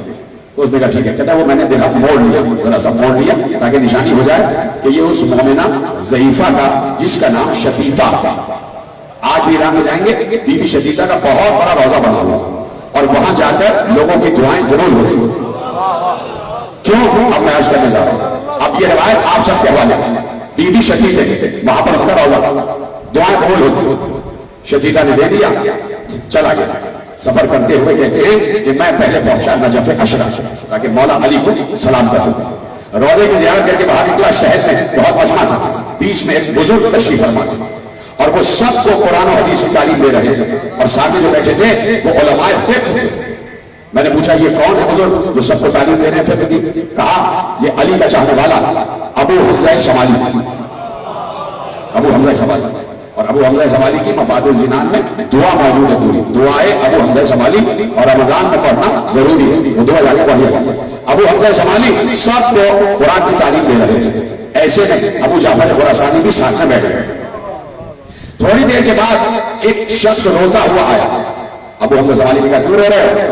کہا میں مدینے سے آ رہا ہوں اور چھٹے امام انتقال فرما تھا, چھٹے امام کی شہادت ہو گئی اور وہ اب اس دنیا میں نہیں رہے. سب نے سنا, سب گریا کرنے لگے کہ ہمارے وقت کا امام اس دنیا سے چلا گیا. ابو حمزہ شمالی بھی رونے لگے. چلتے چلتے امیر المومنین کی ذریعے پہ آ گئے. میں بھی ساتھ تھا اور آنے والا بھی ساتھ تھا. ابو حمزہ شمالی نے آنے والے سے پوچھا یہ بتاؤ کہ فرزند رسول سے جاتے جاتے کس کو اپنا وسیع نامزد کیا؟ ایسے سمجھ یہ آپ کا ہی حق ہے. کس کو اپنا وسیع نامزد کیا؟ دور وہ ہے جو مسلسل میں عرض کر رہا ہوں کہ آل محمد کے گھروں پر پہرے بیٹھے ہوئے. فرعون سما اس طاق میں ہے کہ کوئی آنے والا آنے نہ پائے اور جس کو نامزد کریں اس کو زہر دے دیا جائے یا قتل کر دیا جائے تاکہ ہماری طرف سے جو سازش ہو رہی ہے جسے ہم کہیں وہ وسیع امام بن جائے. اتنی سازش, اتنی سازش. تو امام نے سیاست الہیہ سے کام لیا. سیاست الہیہ کیا ہے؟ مکر مکر اللہ واللہ خیر الماکرین. اللہ کہتا ہے وہ ہمارے ساتھ مکر کرتے ہیں, وہ ہمارے ساتھ سازشیں کرتے ہیں, وہ ہمارے ساتھ سیاست کرتے ہیں. اللہ کو ہر سیاست کا جواب دینا آتا ہے. اللہ نے کہا وہ اپنی سیاست کرتے ہیں, اللہ اپنی سیاست کرتا ہے اور اللہ بہترین سیاست کرنے والا ہے. تو اب سیاست الہیہ کہتے کس کو ہے؟ تیار ہیں سننے کے لیے؟ سیاست الہیہ کہتے کس کو ہے؟ جیسے ہی ابو حمزہ شمالی نے پوچھا کہ میرے چھٹے امام نے کس کو نامنیٹ کیا ہے؟ کہا انہوں نے 3 شخص نامنیٹ کیے. 3 کہاں؟ اپنے بڑے بیٹے عبداللہ کو, اپنے چھوٹے بیٹے موسیٰ بن جعفر کو, موسیٰ کاظم, اور خود خلیفہ منصور دوانقی کو. منصور کو بھی اپنا وسیع نامزد کر دیا. 2 بیٹے اور 1 خلیفہ. وہ خلیفہ جو ظالم ہے جس نے گھر پہ پہلے بٹھائے ہوئے ہیں. ابو حمزہ شمالی مسکرا دیا کہ امام نے وسیع کا اعلان کر دیا. کہ بڑے بیٹے کا نام لے کے بتایا کہ یہ نااہل ہے, چھوٹے بیٹے کو وسیع نامزد کر دیا. خلیفہ کا نام اس لیے رکھا تاکہ اصل وسیع کی حفاظت ہو جائے کہ خود خلیفہ کا ہے مجھے بھی تو وسیع نامزد کیا ہے تو میں اپنے کو کیسے معذور ہوں. کہا یہ ہے سیاست الہیہ. سیاست الہیہ. پلٹے, واپس آئے, چلے گئے. ابو جعفر خراسانی پہنچے مدینہ. مدینے میں امام کے وہ بیٹے, چھٹے امام کے, جو دوسری بیوی سے, انہوں نے کہا میں امام. ان کو عبداللہ افتح کہتے ہیں, ان کو امام ماننے والے افتحیہ کہتے ہیں. اس نے پوچھا ابو جعفر خراسانی سے کہ اب کون؟ کہا عبداللہ. کہتے ہیں کہ میں وہاں پہنچا, دروازے پر چھڑکا ہوا تھا, خوشبو, لوبان, چراغ جل رہے ہیں, دربان بیٹھا ہوا ہے, بڑا شاہانہ انداز تھا. میں نے کہا میں ملنا چاہتا ہوں, اجازت ملی. پہنچا, میں نے کچھ سوالات کیے, جوابات صحیح ملے نہیں. میں نے کہا میں چلتا ہوں, خدا حافظ. تو جاتے جاتے انہوں نے کہا کچھ تحفے تحائف بھی لائے ہو ہمارے لیے؟ ابو جعفر نے کہا نہیں, میں تو روضہ رسول کی زیارت کے لیے آیا تھا, سوچا آپ سے بھی مل لوں. پلٹ کے واپس آئے, گلی سے باہر نکلا. گلی کے کونے میں ایک حبشی غلام کھڑا ہوا تھا. حبشی غلام نے کہا ادھر ادھر کیوں پھر رہا ہے؟ جس کو تلاش ہے وہ بلا رہے ہیں. سلامت ہے آپ کے لیے. ابھی مجھے اصولاً خط بدلنی چاہیے تقریر, لیکن آپ کے لیے تحفتاً روایت حوالے کر رہا ہوں. آگے پیچھے دائیں بائیں خواتین جہاں تک مجمع ہے, اور پوری دنیا سن لے کہ اس وقت 50,000 کا مجمع روزانہ سن رہا ہے فیصلہ آباد میں. اتنا عظیم مجمع ہوگا, سب کو نظر بد سے محفوظ فرمائے. سب کے لیے, اور جہاں جہاں یہ نیٹ پہ سنا جا رہا ہے, سب کے لیے تحفتاً روایت حوالے کر رہا ہوں. اور تحفے کو کیسے وصول کیا جاتا ہے تو بہتر جانتے ہو. تحفہ دے رہا تحفہ, اور یہ تحفہ پوری زندگی کا تحفہ, اس سے بڑا تحفہ کوئی ہو نہیں سکتا. تعالی سے کہہ رہا ہوں تمہارے لیے زندگی میں اس سے بڑا تحفہ کوئی نہیں ہو سکتا. نہ تمہاری ماں نے دیا ہوگا, نہ تمہارے باپ نے دیا ہوگا, نہ تمہارے بھائی نے دیا ہوگا, نہ تمہارے کسی عزیز نے دیا ہوگا. جو مولا تمہیں تحفہ دے کے جا رہے ہیں, اور سننا, اپنے ساتھ امام کا تحفہ لے کے جانا, اور جتنا عظیم اور بھاری تحفہ ہے اتنی عظمت سے سننا بھی. آخری جملہ اسی تحفے کا ہوگا, سب کو تحفہ دے رہا ہے. ایک بار پہنچے, کہا کہ کیوں ادھر ادھر پھر رہا ہے, جس کی تلاش ہے وہ بلا رہے. میں پیچھے پیچھے چلا, ایک مکان کے دروازے پر رکا. دروازہ ٹوٹا ہوا, پردہ پھٹا ہوا, جو دیوار ہے وہ جگہ جگہ سے گزری ہوئی، غربت ٹپک رہی، دروازے میں کھڑا ہوا، غلام کی اجازت چاہیے، اندر سے آواز آئی ابو جعفر کو لے آؤ، یہ کہہ رہے سلامت رہے، کہا ابو جعفر کو لے آؤ، ابو جعفر اندر داخل ہو، کہا اب جو میرے چہرے پہ نگاہ کی میرا دل اندر سے لرز رہا تھا، روح مجھ پر طاری ہو گیا، معلوم ہو رہا تھا کوئی بیٹھا ہے، معلوم ہو رہا تھا کوئی بیٹھا ہے۔ ایک بار میں بیٹھا، میں نے ان کی اجازت سے نشست کی، سلام کیا، انہوں نے جواب سلام دیا اور مجھ سے کہا امام دل کی حالت کو بھی جانتا، کہاں کا کیا کیا ہوا، مجھ سے کہا کہ کیوں مجوسیوں، نصرانیوں، یہودیوں اور ناصبیوں کی طرف جا رہا ہے، کیا تمہیں ابو حمزہ سمانی نے بتا نہیں دیا تھا؟ بھول جاتے روایت آ رہا ہے، ایک ایک روایت کا ایک ایک لفظ یاد رکھا کریں۔ ابو حمزہ سمانی نے کیا کہا کہ بڑے بیٹے کی نااہلیت کا اشارہ کیا، کیا تمہیں پتا نہیں کہ بڑے بیٹے کا نام اس لیے، بڑے بیٹے کے بعد چھوٹے بیٹے کا نام اس لیے لیا، اس لیے تو چھوٹے کا نام لے رہے ہیں کہ بھائی بڑے ہوتے بڑے کے ہوتے تو چھوٹے کا نام کیوں لیں گے؟ تو امام نے کہا کیا ابو حمزہ سمانی نے تمہیں اشارہ نہیں کر دیا تھا؟ کیا تمہیں دلیل نہیں مل گئی تھی؟ وہ کہنے کا میں درس میں لگا کہ کہاں نجف کہاں مدینہ، بات نجف میں ہوئی پہنچ گئی مدینے تک، اس وقت تو کوئی موبائل فون وغیرہ نہیں نہ بھر، سمجھ رہے نا آپ، کہاں نجف کہاں مدینہ، کہتے میں درس گیا۔ دوسری بات امام نے کہا کہ جو لوگوں نے نذرات اور ہدایہ بھیجے ہیں سامنے رکھو، سامنے رکھا گیا، سب کی پوٹلیاں سامنے رکھی گئی، امام نے صرف وہ پوٹلی اٹھائی جس میں شقیقہ کا بیچا ہوا کپڑا اور اس کی بھیجی ہوئی بے نات، وہ پوٹلی اٹھائی، کہ یہی ہے نا جو شقیقہ نے بھیجا تھا، ایسے سنے ذکر ہے، کہ یہی ہے نا جو شقیقہ نے بھیجا تھا۔ تو یاد رکھنا مومنین، خلوص سے ایک مرتبہ نام لو گے فوراً وہاں پہنچ جائے گا، منافقت سے 100 مرتبہ لو گے پہنچے گا تو واپس آ جائے گا، کہ یہ باقی جتنی تھیلیاں ہیں جن جن کے نام کی ہیں واپس کر دینا، کہ جن جنہوں نے بھیجی ہے سب کو واپس کر دینا، کیوں واپس کر دینا ابھی پتہ چل جائے گا، کہ یہ شقیقہ نے جو بھیجا ہے یہ ہم قبول کرتے ہیں۔ وہ کپڑے کا ٹکڑا نکالا اپنے پاس رکھا، وہ ٹیڑھا درہم نکالا اپنے پاس رکھا، غلام سے کہا وہ صندوق لاؤ جس میں ہم اپنے مخلص چاہنے والوں کے ہدیے رکھتے ہیں،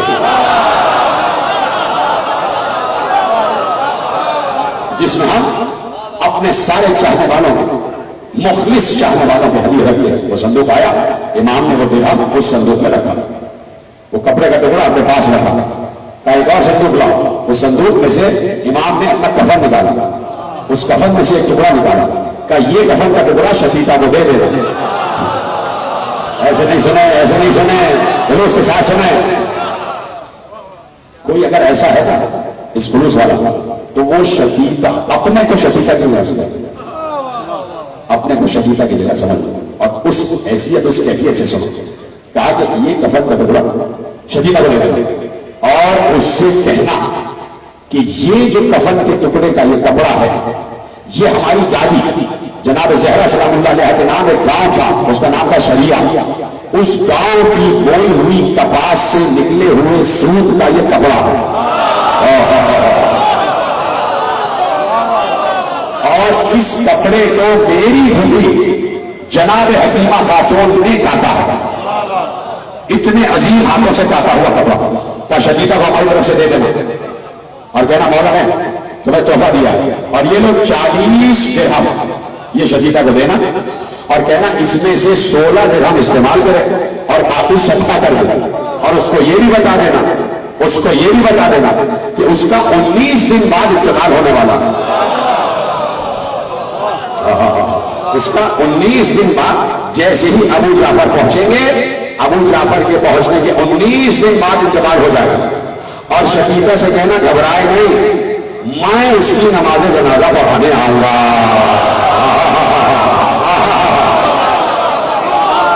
شقیقہ سے کہنا پریشان نہ ہو، میں اس کی نماز جنازہ پڑھانے آؤں گا۔ میں دیکھ رہا ہوں کیسے خلوص سے سن رہے ہیں آپ۔ خدا آپ کے سلوک کو برقرار رکھے اور آپ کو عطا ہو جائے جو آپ مانگنے آئے ہیں، اور لے جائیں جو بھی مانگنے آئے ہیں۔ لیکن اس سے بڑا تحفہ کیا لے کے جائیں گے جو آپ کو دینے جا رہا ہوں؟ کیا شدیدہ سے کہتے ہیں؟ ابو جعفر واپس پہنچے، شور ہو گیا کہ ابو جعفر آ رہے ہیں اور حجت سے مل کر آ رہے ہیں۔ لوگوں نے گھیر لیا۔ ابھی جب کوئی زیارتوں سے آتا ہے تو آپ ملنے جاتے ہیں نا، اس کے ہار پہناتے ہیں، گلے لگتے ہیں کہ بھئی زیارتوں کی خوشبو ہے تو ہمارے اندر بھی آ جائے۔ تو جو زری چھو کر آ رہا ہے اس سے آپ اتنے خوش ہوتے ہیں جو براہ راست حجت سے مل کے آ رہا ہے۔ تو پورے خراسان میں شور ہو گیا اور سب نے ابو جعفر کا استقبال کیا۔ ابو جعفر نے جتنے لوگ ملنے آئے تھے سب کو ان کے تھیلے واپس کر دیے۔ امام نے یہ واپس کیا تو میں واپس کیا تو میں واپس کر دیا، یہ رکھ لو، یہ رکھ لو، یہ رکھ لو۔ سب جتنے لوگوں کے مال و متاع واپس کیے اس لیے واپس کیے کہ وہ سب عبداللہ کی امامت پر ایمان لا چکے تھے، اصل امام کی امامت تک نہیں پہنچے۔ تو امام نے کہا ان کا مال ہمیں نہیں چاہیے۔ جو دو قسم کے امام ہیں کل بتایا تھا، ایک امام جنت ہے، ایک امام جہنم ہے۔ جو امام جنت کو نہ پہچانے اس کا مال امام جنت قبول نہیں کرتا، ٹھیک ہے؟ تو کہا کہ جاؤ واپس کر دو، اس لیے کہ یہ امامت کو پہچانتے نہیں۔ پھر کہا شدیدہ مولا نے تمہیں 40 درہم بھیجے، کہا 16 استعمال کرنا باقی 17 کر دینا، اور یہ کپڑے کا ٹکڑا کفن کا بھیجا، اور امام نے کہا ہے کہ ہم تمہاری نماز جنازہ پڑھانے آئیں گے۔ شدیدہ کا یہ مرتبہ دیکھا تو جن کے مال واپس کیے گئے تھے وہ حسد میں مبتلا ہو گئے۔ ایک شور ہو گیا کہ شدیدہ کو اتنا بڑا مرتبہ ملا ہے کہ امام آئیں گے نماز جنازہ پڑھانے۔ 19 دن بعد شدیدہ کا انتقال ہو گیا۔ ابو جعفر کہتے ہیں کہ میرے مولا نے وعدہ کیا تھا اور مجھے یقین ہے جو وعدہ کرتے ہیں وہ پورا کرتے ہیں۔ جنازہ تیار ہو گیا، لوگ کھڑے ہو گئے، اور اب کوئی چاہتا تھا میں بڑھا دوں، کوئی چاہتا تھا میں بڑھا دوں۔ ایک بات میں انتظار میں تھا کہ وہ اپنا وعدہ پورا کرنے والا کب آئے گا۔ اچانک میں نے دیکھا کہ ایک گھوڑ سوار آ رہا ہے، گھوڑ سوار آ رہا ہے، اس نے سر پہ امامہ پہنا ہوا ہے، ابا ہے، ابا ہے، اور ابا کو امامے کے اوپر رکھا ہوا ہے تاکہ چہرہ چھپا لیا جائے، اور شملے سے چہرے کو نقاب بنایا ہوا ہے۔ وہ شخص آیا، میرا امام آیا، گھوڑے سے اترے۔ میں نے لوگوں سے کہا سب ہٹ جاؤ، یہ نماز جنازہ پڑھائیں گے۔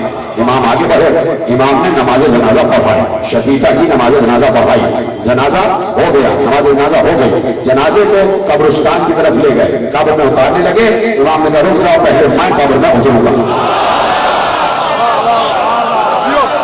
شدیدہ کی قبر میں اترے، قبر کی دیواروں کو پکڑا، دعا پڑھی، باہر آئے۔ شدیدہ کو دفنا دیا گیا، شدیدہ کی قبر بن گئی۔ امام نے کہا خدا حافظ ہم جا رہے ہیں۔ جب آئے تھے بڑھانے کے لیے تو کہہ دیا تھا ابھی کسی کو نہ بتانا کہ میں کون ہوں۔ جب جانے لگے تو لے جاؤ تحفہ۔ میں نے کیا کہا اس سے بڑا تحفہ کوئی لے نہیں جا سکتا، کوئی تمہیں دے نہیں سکتا، چاہے ماں ہو، چاہے باپ ہو، چاہے بھائی ہو، چاہے دوست ہو۔ زندگی میں اگر 80 برس کی بھی عمر ہے تو 80 برس میں بھی اتنا بڑا تحفہ نہیں، قیامت تک اتنا بڑا تحفہ کسی کو نہیں ملا ہوگا۔ آج جو تمہیں دے رہا ہے تمہارا مولا مجھ سے قائم۔ ایک بار جاتے جاتے کہا اب ان سب کو بتا دینا کہ میں آنے والا مرشد لازم ہوں، اور ان سب چاہنے والوں سے کہنا کہ میں امام وقت یہ وعدہ کرتا ہوں کہ تم میں سے جو بھی جب بھی جہاں بھی جس کتے میں بھی مرے گا تمہارے وقت کا امام تمہارے جنازے میں آئے گا۔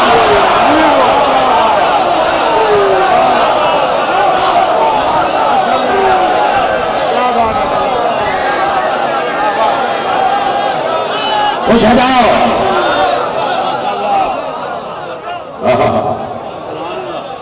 کہا جہاں بھی، جس جگہ بھی، جس خطے میں بھی، جس ملک میں بھی، جس شہر میں بھی پریشان نہ ہونا، میں یا میرا کوئی بھی وسیع تمہارے جنازے میں آئے گا، تمہارے جنازے میں شرکت کرے گا، ویسے ہی جیسے شدیدہ کے جنازے میں شرکت کرے گا۔ کہا کہ ان سے کہنا کہ اللہ سے ڈرتے رہتے، تقوی اختیار ہے، اور یہ کہہ کے امام چلے گئے۔ توجہ ہے نا؟ تو حجت زمانہ جہاں پر جو بھی اس دنیا سے گزرے چاہنے والا ہوتا جنازہ میں شریف ہوتا، اس کے لیے کیا مسئلہ؟ ہر چاہنے والا تو مصیبت کا شکار نہیں ہوتا، چلا گیا اپنی موت سے چلا گیا، تو حجت جنازے پہ آ گیا۔ جب عام چاہنے والوں کے جنازے پہ آتا، ہائے ہائے آپ نے کہہ دیا، جب عام چاہنے والوں کے جنازے پہ آتا تو جس وقت عباس نے گر کر پکارا ہوگا، جس وقت عباس نے گر کر پکارا ہوگا تو کیا حجت زمانہ نہ پہنچا ہوگا؟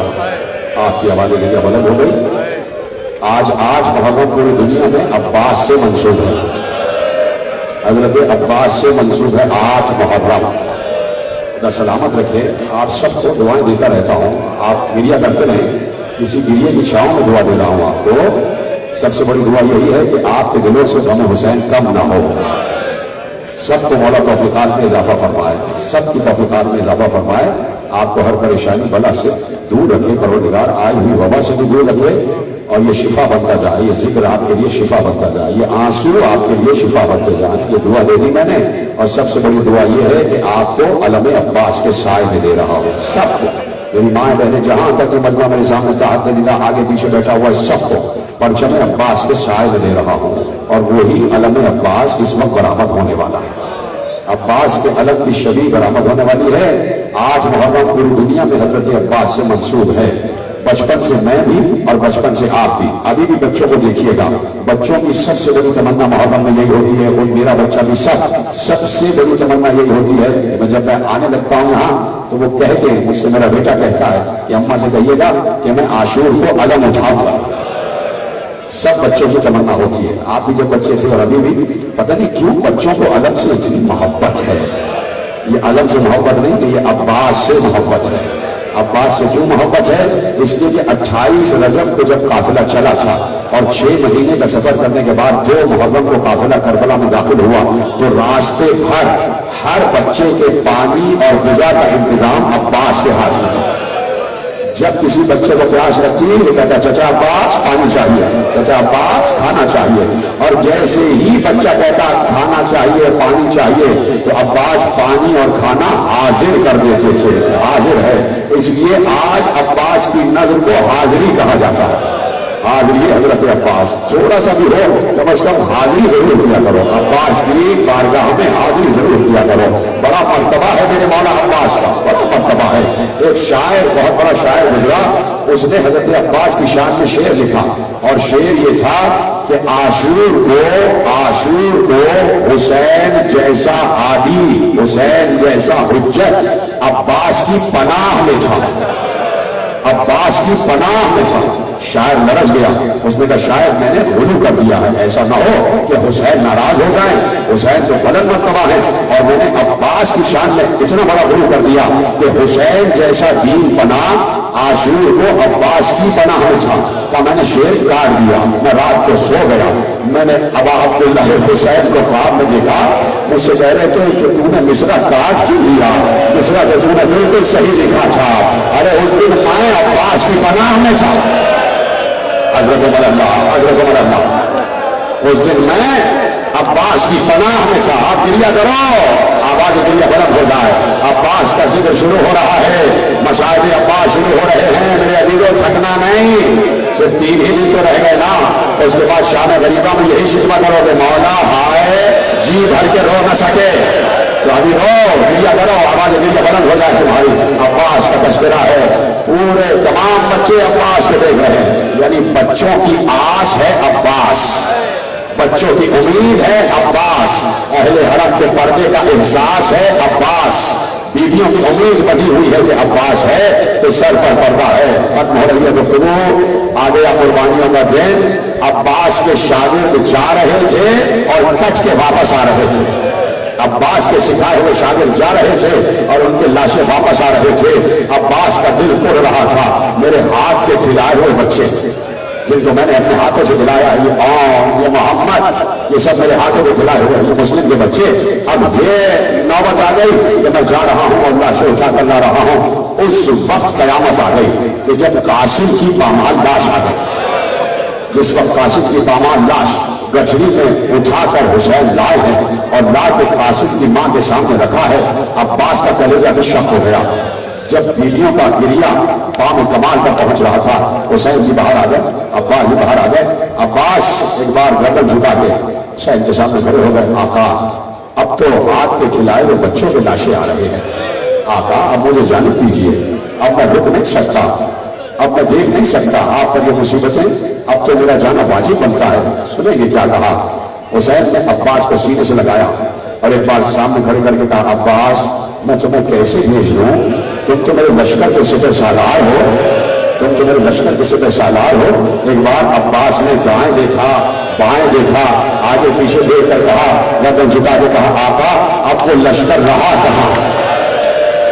ہاں یہ کہا ہے، اب وہ لشکر رہا کہاں جس کا میں سپہ سالار تھا؟ سارے سپاہی جو مقتل میں لیٹے ہوئے ہیں۔ آقا جانے دیجیے کہ عباس تم ہو تو بیویوں کی آس بسی ہوئی ہے، تم ہو تو اہل حرم کو حفاظت کا احساس ہے، تم چلے گئے تو بیویوں کا کیا ہوگا؟ حسین نے کہا، عباس نے گردن جھکائی، ایک جانب چلنے لگے، ایک جانب جانے لگے۔ جیسے ہی ایک خیمے کے سامنے سے گزرے، آواز آئی کہ سکینہ اپنی اماں سے کہہ رہی ہے، اماں مجھے پیاس لگ رہی ہے، اماں میرا بھیا علی اصغر اس کی زبان میں کانٹے پڑے ہوئے ہیں۔ جیسے ہی عباس نے سکینہ کا یہ لفظ سنا، خیمے کے باہر سے کہا، سکینہ میرے قریب آؤ، میری بچی میرے قریب آؤ۔ سکینہ دوڑتی ہوئی آئی، عباس نے سکینہ کو گود میں اٹھا لیا، رخسار چھول کر کہا، پیاس لگ رہی ہے؟ سکینہ پیاسی ہو؟ سکینہ نے دہن کھول کے زبان دکھائی، چچا دیکھیے کانٹے پڑے ہوئے ہیں، زبان تالی سے چپک رہی ہے، میرا بھیا مجھ سے زیادہ پیاسا ہے۔ کہ اچھا سکینہ بس اتنا سا کام کرو، اپنی سوکھی ہوئی مشق لے کر آ جاؤ، سوکھی مشق لے کر آ جاؤ۔ سکینہ اتری، ننے ننے قدموں کو بڑھاتی ہوئی آگے بڑھی، خیمے سے سوکھی ہوئی مشق لے آئی۔ 3 دن سے سوکھی ہوئی مشق تھی، چمڑے کی مشق تھی، اس کے دونوں دہانے ایک دوسرے سے چپک چکے تھے۔ سکینہ مشق لے کے آئی، عباس نے سکینہ کو گود میں اٹھایا، سکینہ کے ہاتھ میں مشق ہے اور عباس کی گود میں سکینہ ہے۔ ایسے میں عباس چلتے ہوئے حسین کے خیمے میں داخل ہو گئے، حسین کے خیمے میں داخل ہو گئے۔ حسین نے 2 مرتبہ بغیر کچھ کہے ہوئے جملہ کہا ہے، 2 مرتبہ۔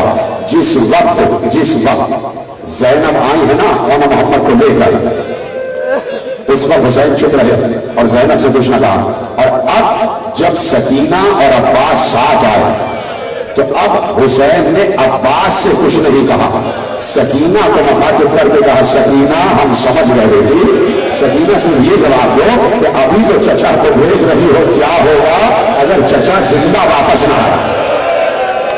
کیا ہوگا اگر چچا زندہ واپس نہ آیا؟ کہا تھا بچے بہت پیاسے ہیں، کہ عباس جلد کی اجازت نہیں ہے، اگر لا ہی سکتے ہو تو پانی لے کے آ جاؤ، اس مشق میں پانی لے کر آ جاؤ تاکہ پیاسے بچے کو پیاس میں سے دیکھے نہیں جا رہے۔ عباس خوش ہو گئے، کہا جی آقا میں جاتا ہوں، بچوں کے لیے پانی لاتا ہوں۔ جانے لگے کہ عباس ایسے نہیں، تم لشکر کے علمدار ہو۔ بی بی زینب کو بلایا گیا، پورے خیمے میں بیویاں جمع ہو گئی، ہمارا علمدار جا رہا ہے، ہمارا سپہ سالار جا رہا ہے۔ علم اٹھایا، حسین نے علم اٹھایا، اٹھا کر کہا، اے بنت رسول، اے بنت علی، اے علی کی بیٹی، اے میری بہن، میں چاہتا ہوں یہ علم آپ اپنے ہاتھ سے عباس کو دو، آپ اپنے ہاتھ سے عباس کو دو۔ بنت علی کے ہاتھ میں علم آیا، بنت علی کے ہاتھ سے علم عباس کے ہاتھ میں آ گیا۔ اب دوہری ذمہ داری ہو گئی کہ ایک حسین کا دیا ہوا علم ہے اور یہی علم بی بی زینب کا دیا ہوا علم ہے۔ وہ علم جب بلند ہوا تو کہا ایسے نہیں، علم میں مشق باندھی جائے گی۔ علم سلامی کے لیے جھکا، سکینہ نے اپنے ہاتھ سے مشق علم میں باندھی، علم بلند ہوا، عباس نے سلام کیا، جانے لگے۔ بس کہا زینب نے ایک لمحے کے لیے رک جاؤ بھیا، تمہیں روکتی نہیں ہوں، میرے بھائی عباس تمہیں روکتی نہیں ہوں، صرف ایک جملہ کہنا چاہتی ہوں، میں کون ہوتی ہوں روکنے والی، تم سے صرف ایک جملہ کہنا چاہتی ہوں۔ 21 رمضان کی شب تھی، میرا بابا علی اس دنیا سے جا رہا تھا، جاتے جاتے سب صحابہ کو باہر نکالا اور مجھے قریب بلایا۔ میرا بابا جب مجھے قریب بلاتا تھا تو پہلے میری پیشانی کو چوما کرتا تھا، میں نے کہا آج بلا رہے ہیں تو میری پیشانی پر پیار کریں گے، میں نے اپنی پیشانی آگے بڑھائی تو میرے بابا نے اس شب پیشانی نہیں چومی، اپنے لرزتے ہوئے ہاتھوں کو اٹھایا، میرے شانے سے چادر ہٹائی، کبھی شانہ چومتے تھے، کبھی کلائیاں چومتے تھے، کبھی سر چومتے تھے۔ میں نے بابا یہ آپ آج کلائیاں کیوں چوم رہے ہیں، شانہ کیوں چوم رہے ہیں، سر کیوں چوم رہے ہیں؟ تو بتایا پاس بابا نے کہا زینب ہاتھوں میں رسیاں باندھی جائیں گی، شانوں پر تازیانے مارے جائیں گے، سر سے چادر۔ میں نے کہا بابا جس کا عباس جیسا بھائی ہو، اس کی مجال تو اس کے سر سے چادر چھپ جائے۔ عباس آج تم جا رہے ہو، زینب کو یقین آ گیا اب پردہ نہیں بچے گا، اب ہاتھوں میں رسیاں باندھی جائیں گی، ماچا کرا ماچا۔ جب میں کہوں گا تو زیادہ برآمد ہو جائے گی. ہاں یہی گریہ کا حق ہے. تم یقین مانو تمہارا گریہ وہ ایل ہے بارگاہ عباس میں. میں تمہیں ممبر سے بیٹھ کر بتا رہا ہوں ایسے گریہ کرتے ہو. نہیں تو اتنی کھلی فضا میں اتنی تیز آواز گریہ کی نہیں آتی. یقین کرنا کہ تم اکیلے نہیں ہو رہے, کوئی ہے جو تمہارے ساتھ ہے, کچھ سواریاں ہیں جو تمہارے ساتھ ہیں. اور ساتھ آ گئے ہیں کربلا والے, آ گئے ہیں جنت البقیع والے. اور ساتھ آواز بلند کرو, آئے عباس. حسین ظفر صاحب, شریعت الحسین ظفر صاحب, بی بی احمد الحسین ظفر صاحب, علی ظفر صاحب, شہرا ظفر صاحب. ہاں تمہاری آواز بلند ہوگا. عباس تم جا رہے ہو, اب یقین آ گیا کہ پردہ نہیں بچے گا. اب بے پردہ کی ہے. عباس چلے گئے, عباس گئے. پتہ ہے مقتل نے لکھا کہ 10,000 کا پہرا تھا دریا کا, 10,000 کا, اس لیے کہ سب سمجھ رہے تھے کہ عباس آ گئے. عباس کی شجاعت مشہور تھی. ہزاروں لوگوں نے عباس کے راستے پر روکا. ہر بار میں ایک وار میں عباس نے 100 کے سر کاٹے. حالانکہ نیزہ تھا اور نیزے سے ایسے اچھالتے تھے, ایسے اچھالتے تھے, ایسے اچھالتے تھے, یوں مارتے تھے اچھال دیتے تھے. عباس ہے, ابھی موقع ہوگا تو شجاعت عباس پر ہوگا. ایسے نیزہ مارتے تھے اچھال دیتے تھے اور ایسے لوگ اچھل اچھل کے نیچے آ رہے تھے. کوئی سامنے عباس کے ٹھیک نہیں رہا تھا. عباس کے ایک ہاتھ میں علم سمجھ لگی ہوئی, ایک ہاتھ میں نیزہ, پاؤں رکاب میں. گھوڑا سمجھ رہا ہے اشارے سے کہ ذرا سا اشارہ کرتے ادھر چل تو ادھر چلتا, ادھر چل تو ادھر چلتا. ہزاروں کو قتل کرتے ہوئے آگے بڑھے. فوج کو بہت سامنے سے ہٹ گئی. یہ شیر قابو نہیں آئے گا, یہ شیر قابو نہیں آئے گا. عمر صاحب کا دریا پہ پہرا بچھا دو. 10,000 سواروں کو لگا اور چاروں طرف دریا کے پہرا بچھا دیا گیا. عباس ہے, علی کا بیٹا ہے. آگے بڑھے, پھر سامنے کی صفوں کو تہہ کیا, اس کے پیچھے کی صفوں کو تہہ کیا. جب ہزاروں کو مارا خود بخود دریا سے پہرا ہٹا. ادھر والے ادھر گئے, ادھر والے ادھر گئے. کسی کی مجال نہیں تھی کہ اب عباس کے قریب آتا. کیا سن رہے ہیں عزیزوں, کسی کی مجال نہیں تھی, سب دور کھڑے ہوئے تھے. عباس حسد شان علی بڑے اطمینان کے ساتھ گھوڑے کو آگے بڑھاتے ہوئے آہستہ آہستہ قدم سے عباس نے گھوڑے کے قدموں کو دریائے فرات میں داخل کیا. گھوڑا آگے بڑھا, عباس نے مشق اتاری, مشق کو پانی میں ڈالا. تھوڑی دیر لگی کہ مشق خشک تھی, مشق کو تر ہونے میں تھوڑا وقت لگا. مشق تر ہوئی, عباس نے چشمہ کھولا. یہ اتنا بڑا وقت ہے, کسی کی ہمت نہیں ہے کہ وہاں سے حملہ کر سکے, کسی کی ہمت نہیں ہے کہ ادھر سے حملہ کر سکے. عباس نے مشق کا چشمہ کھولا, دہانہ کھلا, اطمینان سے پانی بھرا. پانی بھر کے مشق کے چشمے کو باندھا, اپنے کاندھے پہ مشق لٹکائی. گھوڑے کی یال چوم چوم کر کہا, تو بھی پیاسا ہے پانی پی لے, تو پیاسا ہے پانی پی لے. گھوڑے نے ایسے ایسے اشارہ کیا اور ایک اشارہ خیمے کی طرف کیا. وہ بتا رہا تھا کہ سکینہ بھی پیاسی ہے, اہل حرم کے بچے بھی پیاسے ہیں, میں کیسے پانی پی لوں, میں کیسے پانی پی لوں. عباس نے مشق کو کاندھے پہ ڈالا, چلو میں پانی اٹھایا, چلو میں پانی اٹھایا. فوجی اشقیہ کی طرف دیکھا اور واپس پانی دریا میں ڈال دیا. بتا دیا کہ اب قبضہ ہمارا ہے, دریا ہمارا ہے, قبضہ ہمارا ہے. عباس حسد شان علی باہر آئے. عمر سعد نے شور مچایا, یہ پانی خیموں تک نہ پہنچنے پائے, یہ مشق خیموں تک نہ پہنچنے پائے. سوار آ گئے. عباس سب کو اچھالتے ہوئے آگے بڑھ رہے تھے کہ ایک بار کہا گیا تیر اندازوں کو بلاؤ. کیا سننا ہے, ختم ہو رہی ہے تقریر. کہا تیر اندازوں کو بلاؤ. 4,000 تیر انداز آئے, سب نے بیک وقت تیر چھوڑے. تیروں کا نشانہ عباس, تیر 4,000 ایک ساتھ چلے. راوی نے کہا میں نے خود دیکھا, ایسا معلوم ہوتا تھا تیروں کی چادر تھی, تیروں کی چادر تھی جو عباس کی طرف آ رہی تھی. عباس سر سے لے کر پاؤں تک تیروں سے چھلنی ہو گیا. عباس نے ایسے کر کے مشق کو بچایا ہوا تھا اور گھوڑے سے کہتے تھے جہاں اشارہ کر رہا ہوں وہاں وہاں چلتا جا. کہا کہ عباس ایسے قابو میں نہیں آئیں گے. ایک شخص کو بھیجا, ذرا چھپ کے کہیں کھڑے ہو جاؤ. عباس حاضریہ کی طرف سے خیمہ گاہ کی طرف جا رہے تھے. ایک شخص درخت کی اوٹ میں چھپ کے کھڑا ہو گیا. جیسے ہی عباس سامنے سے گزرے, اس نے تلوار اٹھائی, عباس کے شانے سے ماری. عباس کا ایک شانہ قطع ہو کے زمین پر گرا. زمین پر جو ہاتھ گرا اسی ہاتھ میں علم تھا. علم زمین پر آ گیا, علم زمین پر آ گیا. سکینہ دور سے دیکھ رہی تھی وہ علم ہے, لیکن جیسے ہی علم نظر نہ آیا سکینہ نے سینہ تھام کر کہا پروردگار میرے چچا کی خیر ہو, میرے چچا کی خیر ہو. عباس نے دوسرے ہاتھ سے مشکیزے کو تھاما, مشکیزہ دوسرے ہاتھ میں لٹکایا اور جنگ کرتے ہوئے آگے بڑھے. تو ایک شخص اور چھپا ہوا تھا, اس نے ایک اور تلوار چلائی، عباس کا بایاں شانہ کٹ کے زمین پر گرا، ایک دم عباس نے مشق کو ایسے کیا، دانتوں سے مشق کو تھاما۔ کیا سن رہے ہیں آپ کی آواز کے لیے بلند نہیں ہو رہی ہے، تو میں کوئی قصہ کہانی نہیں پڑھ رہا ہوں، ایسے مشق کو اچھالا اور دانتوں سے مشق کے قسمیں کو تھاما۔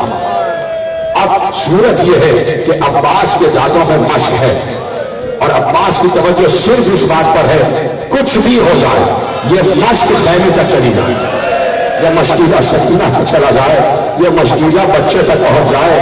عباس نے اپنے کو مشق پر جھکا لیا اور گھوڑے سے کہا چلتا رہے چلتا رہے۔ اب نیزہ بھی ہاتھ میں نہیں ہے، ہاتھ بھی نہیں ہے، اب عباس نے اپنے پاؤں سے جنگ کی ہے، جو قریب آ رہا تھا اسے عباس اپنے پاؤں سے اچھال رہے تھے۔ ایک بار جیسے ہی ایک درخت کے نیچے سے گزرے کسی نے گرز مارا، عباس کا سر شکافتہ ہوا۔ اس وقت بھی عباس کی ہمت بنی ہوئی تھی، آج جتنی جلد چل سکتا ہے خیمے کی طرف لے چل ہے میرے گھوڑے۔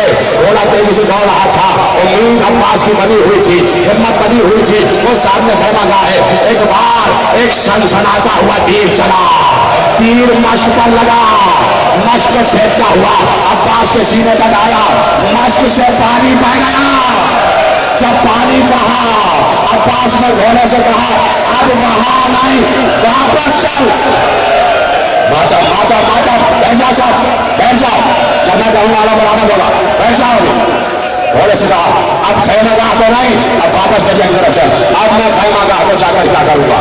گھوڑے کو کالا دیا، گھوڑا واپس آیا، عباس کے دونوں ہاتھ بھی نہیں ہے، سر سے پاؤں تک تیروں سے چھلنی ہو چکے ہیں، کوئی گرز مار رہا ہے، کوئی نیزہ مار رہا ہے، کوئی تلوار مار رہا ہے۔ ایک بار اس سر کا شکافتہ ہونا تھا کہ عباس گھوڑے سے زمین پر آئے، آنے کے بعد آواز دی السلام علیکہ یا ابا عبداللہ۔ بیٹھ جا، میں کہہ رہا ہوں، میں جب تک نہیں کہوں گا زیادہ برآمد نہیں کرتا۔ ابھی تو مسائل شروع ہوئے ہیں، عباس کا تذکرہ ہے، کیا ایسے ہی سن لو گے؟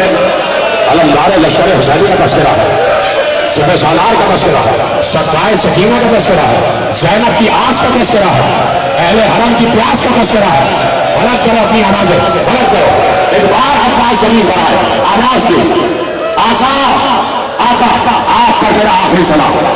یہ نہیں کہا کہ آقا میری مدد کیجیے، یہ جملہ ہونے کے لیے کافی تھا، یہ نہیں کہا کہ آقا میری مدد کیجیے۔ یہ عباس کی وفا تھی، یہ عباس کی محبت تھی کہ میرا آقا 72 لاشیں اٹھا کے تھک چکا ہے۔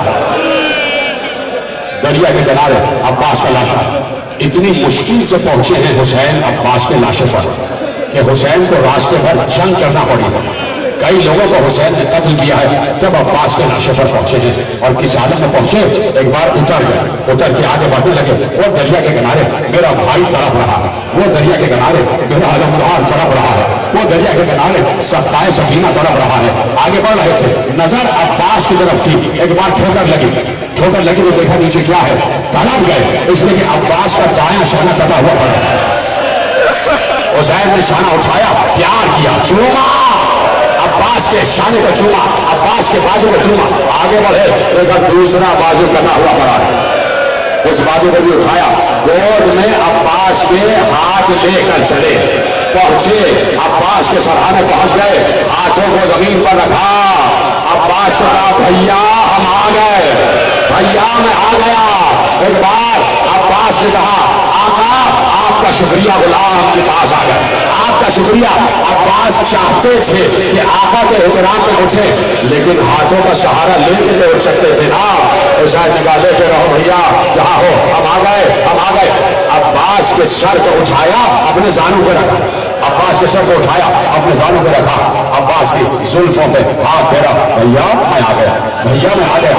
عباس نے کہا آقا پوری زندگی آپ کے چہرے کی زیارت کی ہے، مولا میں گواہ ہوں کہ میں پورے مسائل پڑھ رہا ہوں، میں اپنی ذمہ داری ادا کر رہا ہوں، میرے وقت امام۔ اب یہ سامعین جانے ان کی ذمہ داریاں جانے، مولا میں مسائل پڑھنے میں کوتاہی نہیں کر رہا، مولا آپ دیکھ رہے ہیں، آپ گواہ ہیں کہ میں نے کوئی بھی جملہ پڑھنے میں کوتاہی نہیں کی ہے۔ اب یہ جانے اور عباس کے مسائل جانے، مولا میں اپنا فریضہ ادا کر رہا ہوں، میرے امام زمانہ آپ گواہ رہیے گا، میں دخل نہیں کر رہا عباس کے فضائل اور عباس کے مسائل پڑھنے میں، مولا آپ کو سنا رہا ہوں، آپ کو سنا رہا ہوں، آپ کا گریہ ان سے بلند ہے، آپ بھی چاہتے ہیں کہ امام زمانہ میں گریہ شامل ہو جائے تو اپنی آواز بلند کرو، وقت کا امام آیا ہوا ہے، عباس کے مسائل سے آیا ہوا ہے۔ سید ابن طاؤس نے کہا میں نے اپنے وقت کے امام کو دیکھا بڑی تیزی سے کہیں جا رہے ہیں. میں نے پوچھا اتنی تیزی سے کیوں جا رہے ہیں؟ کہا مجلس میں جا رہا ہوں. کہا ہر مجلس میں جاتے ہیں, اس میں تیزی سے کیوں جا رہے ہیں؟ کہا اب جس مجلس میں جا رہا ہوں وہ میرے چچا عباس سے منسوب ہے, وہ میرے چچا عباس سے منسوب ہے. جو روتا ہے میں اس کا نام اپنے ہاتھوں سے اپنی ہتھیلی پر لکھتا ہوں تاکہ تمہارے نام دست امام زمانہ پر آ جائے. گریا کرو, آواز گریا بلند ہو جائے. آپ آ گئے؟ کہ بھیا ہم آ گئے. کہ پوری زندگی آپ کو چہرے کی زیارت کی ہے, چاہتا ہوں جاتے جاتے ایک بار آپ کے چہرے سے دیکھ لو. کہ بھیا کیسی بات کر رہے ہو, ہم تمہارے سرانے بیٹھے ہیں, عباس دیکھو ہمیں. کہا کیسے دیکھو؟ ایک آنکھ میں تیر لگا ہوا ہے, دوسری آنکھ میں خون اترا ہوا ہے, کچھ نظر نہیں آ رہا. علی اکبر کے جگر سے برچھی کے پھل نکالنے والے نے اس سے پہلے عباس کی آنکھ سے تیر نکالا. کس دل سے نکالا یہ حسین جانتے ہیں. دوسری آنکھ کا لہو صاف کیا. لو بھیا دیکھو, عباس نے شاید کا چہرہ دیکھا, سلام کیا. آقا وصیت یہ ہے کہ میرا لاشا خیمے میں نہ لے جائیے, اس لیے کہ بچوں سے وعدہ کر کے آیا تھا کیا منہ دکھاؤں گا کہ اگر سکینہ میرے خیمہ پر انتظار میں کھڑی. سکینہ کو کیا جواب دوں گا؟ کیا گریہ کر رہے ہو, کیا گریہ کر رہے ہو؟ تمہارے لیے دعائیں ہی دعائیں ہیں. ہاں یہی حق ماتم ہے, یہ جیسے نوجوان اپنے چہرہ اور سینہ پیش ہے, یہی حق ہے عباس کا ماتم کرنے کا. کیا منہ دکھاؤں گا؟ اور دوسری وصیت یہ ہے آقا کہ سید سجاد سے کہیے گا کہ جب میری قبر بنائیں تو میری قبر پر یہ نہ لکھا جائے کہ یہ عباس ابن علی کی قبر ہے, اس پر یہ لکھا جائے یہ سقائے سکینہ کی قبر ہے, یہ سقائے سکینہ کی قبر ہے. حسین ایک ایک وصیت سنتے رہے, ایک ایک وصیت سنتے رہے. جب حسین عباس کے سر کو زانوں پہ رکھتے تھے, عباس سر کو ہٹا کے زمین پہ رکھتے تھے, پھر بات کرتے تھے, پھر حسین سر کو اٹھا کے اپنے زانوں پہ رکھتے, پھر عباس زمین پہ رکھتے تھے. 3-4 مرتبہ جب یہ ہوا کہ عباس اپنے سر کو حسین کے زانوں سے ہٹا کے بار بار زمین پہ رکھتے تھے. چوتھی بار باتیں کرتے کرتے وصیت سنتے سنتے جب آخری وصیت ہو گئی تو حسین نے عباس سے روکتے ہوئے کہا بھیا تم اپنا سر ہمارے زانوں پہ رکھے نہیں, بار بار کیا سن رہے ہیں, بار بار اپنا سر زمین پر کیوں رکھتے ہو؟ عباس نے کراہتے ہوئے کہا آقا میں صبح سے آپ کو لاشیں اٹھاتا ہوا دیکھ رہا ہوں, جس لاش کو بھی مکتب میں لے جاتے ہیں اس کا سر پہلے اپنے زانوں پہ رکھتے ہیں. آقا میرے بعد آپ کو بھی جانا ہے, سوچتا ہوں آپ کا سر اپنے زانوں پہ کام رکھے گا. میں کہوں گا مولا عباس آپ پریشان ہے. ارے جس وقت حسین کا گلا کٹ رہا ہوگا بی بی زہرا, اچھا اللہ گریا کرو گریا کرو, بی بی زہرا ہوگی. آخری جملہ پڑھنے جا رہا ہوں, بس تمہاری تقریباً جتنی بھی صحیح تھی وہ کامل ہو گئی, تمہارا گریا قبول ہو گیا. آخری جملہ سن لینا. عباس کی وصیتوں کو سنا, حسین نے کہا ایک وصیت ہماری بھی ہے, ایک فرمائش ہماری بھی ہے. جی مولا ارشاد فرمائیے. کہ عباس پوری زندگی یہ کان ترس گئے کہ تم ہمیں ایک مرتبہ بھائی کہہ دو, ایک مرتبہ بھائی کہہ دو. کیا سن رہے ہیں؟ کہ پوری زندگی یہ کان ترس گئے کہ تم ہمیں ایک مرتبہ بھائی کہہ دو. تم نے جب بھی کہا آقا کہہ کر پکارا, نہ معلوم کیا ہوا. راوی کہتا ہے میں نے کچھ سنا نہیں, عباس نے کچھ کہا, حسین نے کان لگایا, عباس کے جملے کو سنا, حسین چیخ مارتے رہے. حسین نے عباس کے علم کو اٹھایا, علم برآمد ہوا. سکینہ نے دیکھا کہ علم واپس آ رہا ہے, سکینہ سمجھی کہ چچا واپس آ رہے ہیں. بچوں کو بلایا, کوزے لے کر آ جاؤ میرا چچا آ رہا ہے. خیمے میں علم داخل ہوا, دیکھا عباس نہیں مسکیزے کوزے ہاتھوں سے پھینک کر کہا چچا اب ہمیں پیاس نہیں ہے, واپس آ جاؤ.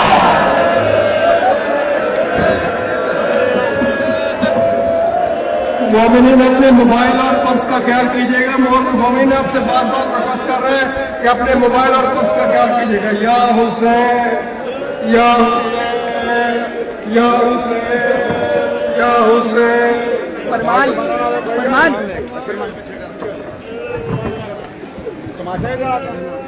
یا حسین یا حسین یا حسین یا حسین اکیل جنیا ہو سیدھو تو اکیل جنیا ہو سیدھو تو اکیل جنیا ہو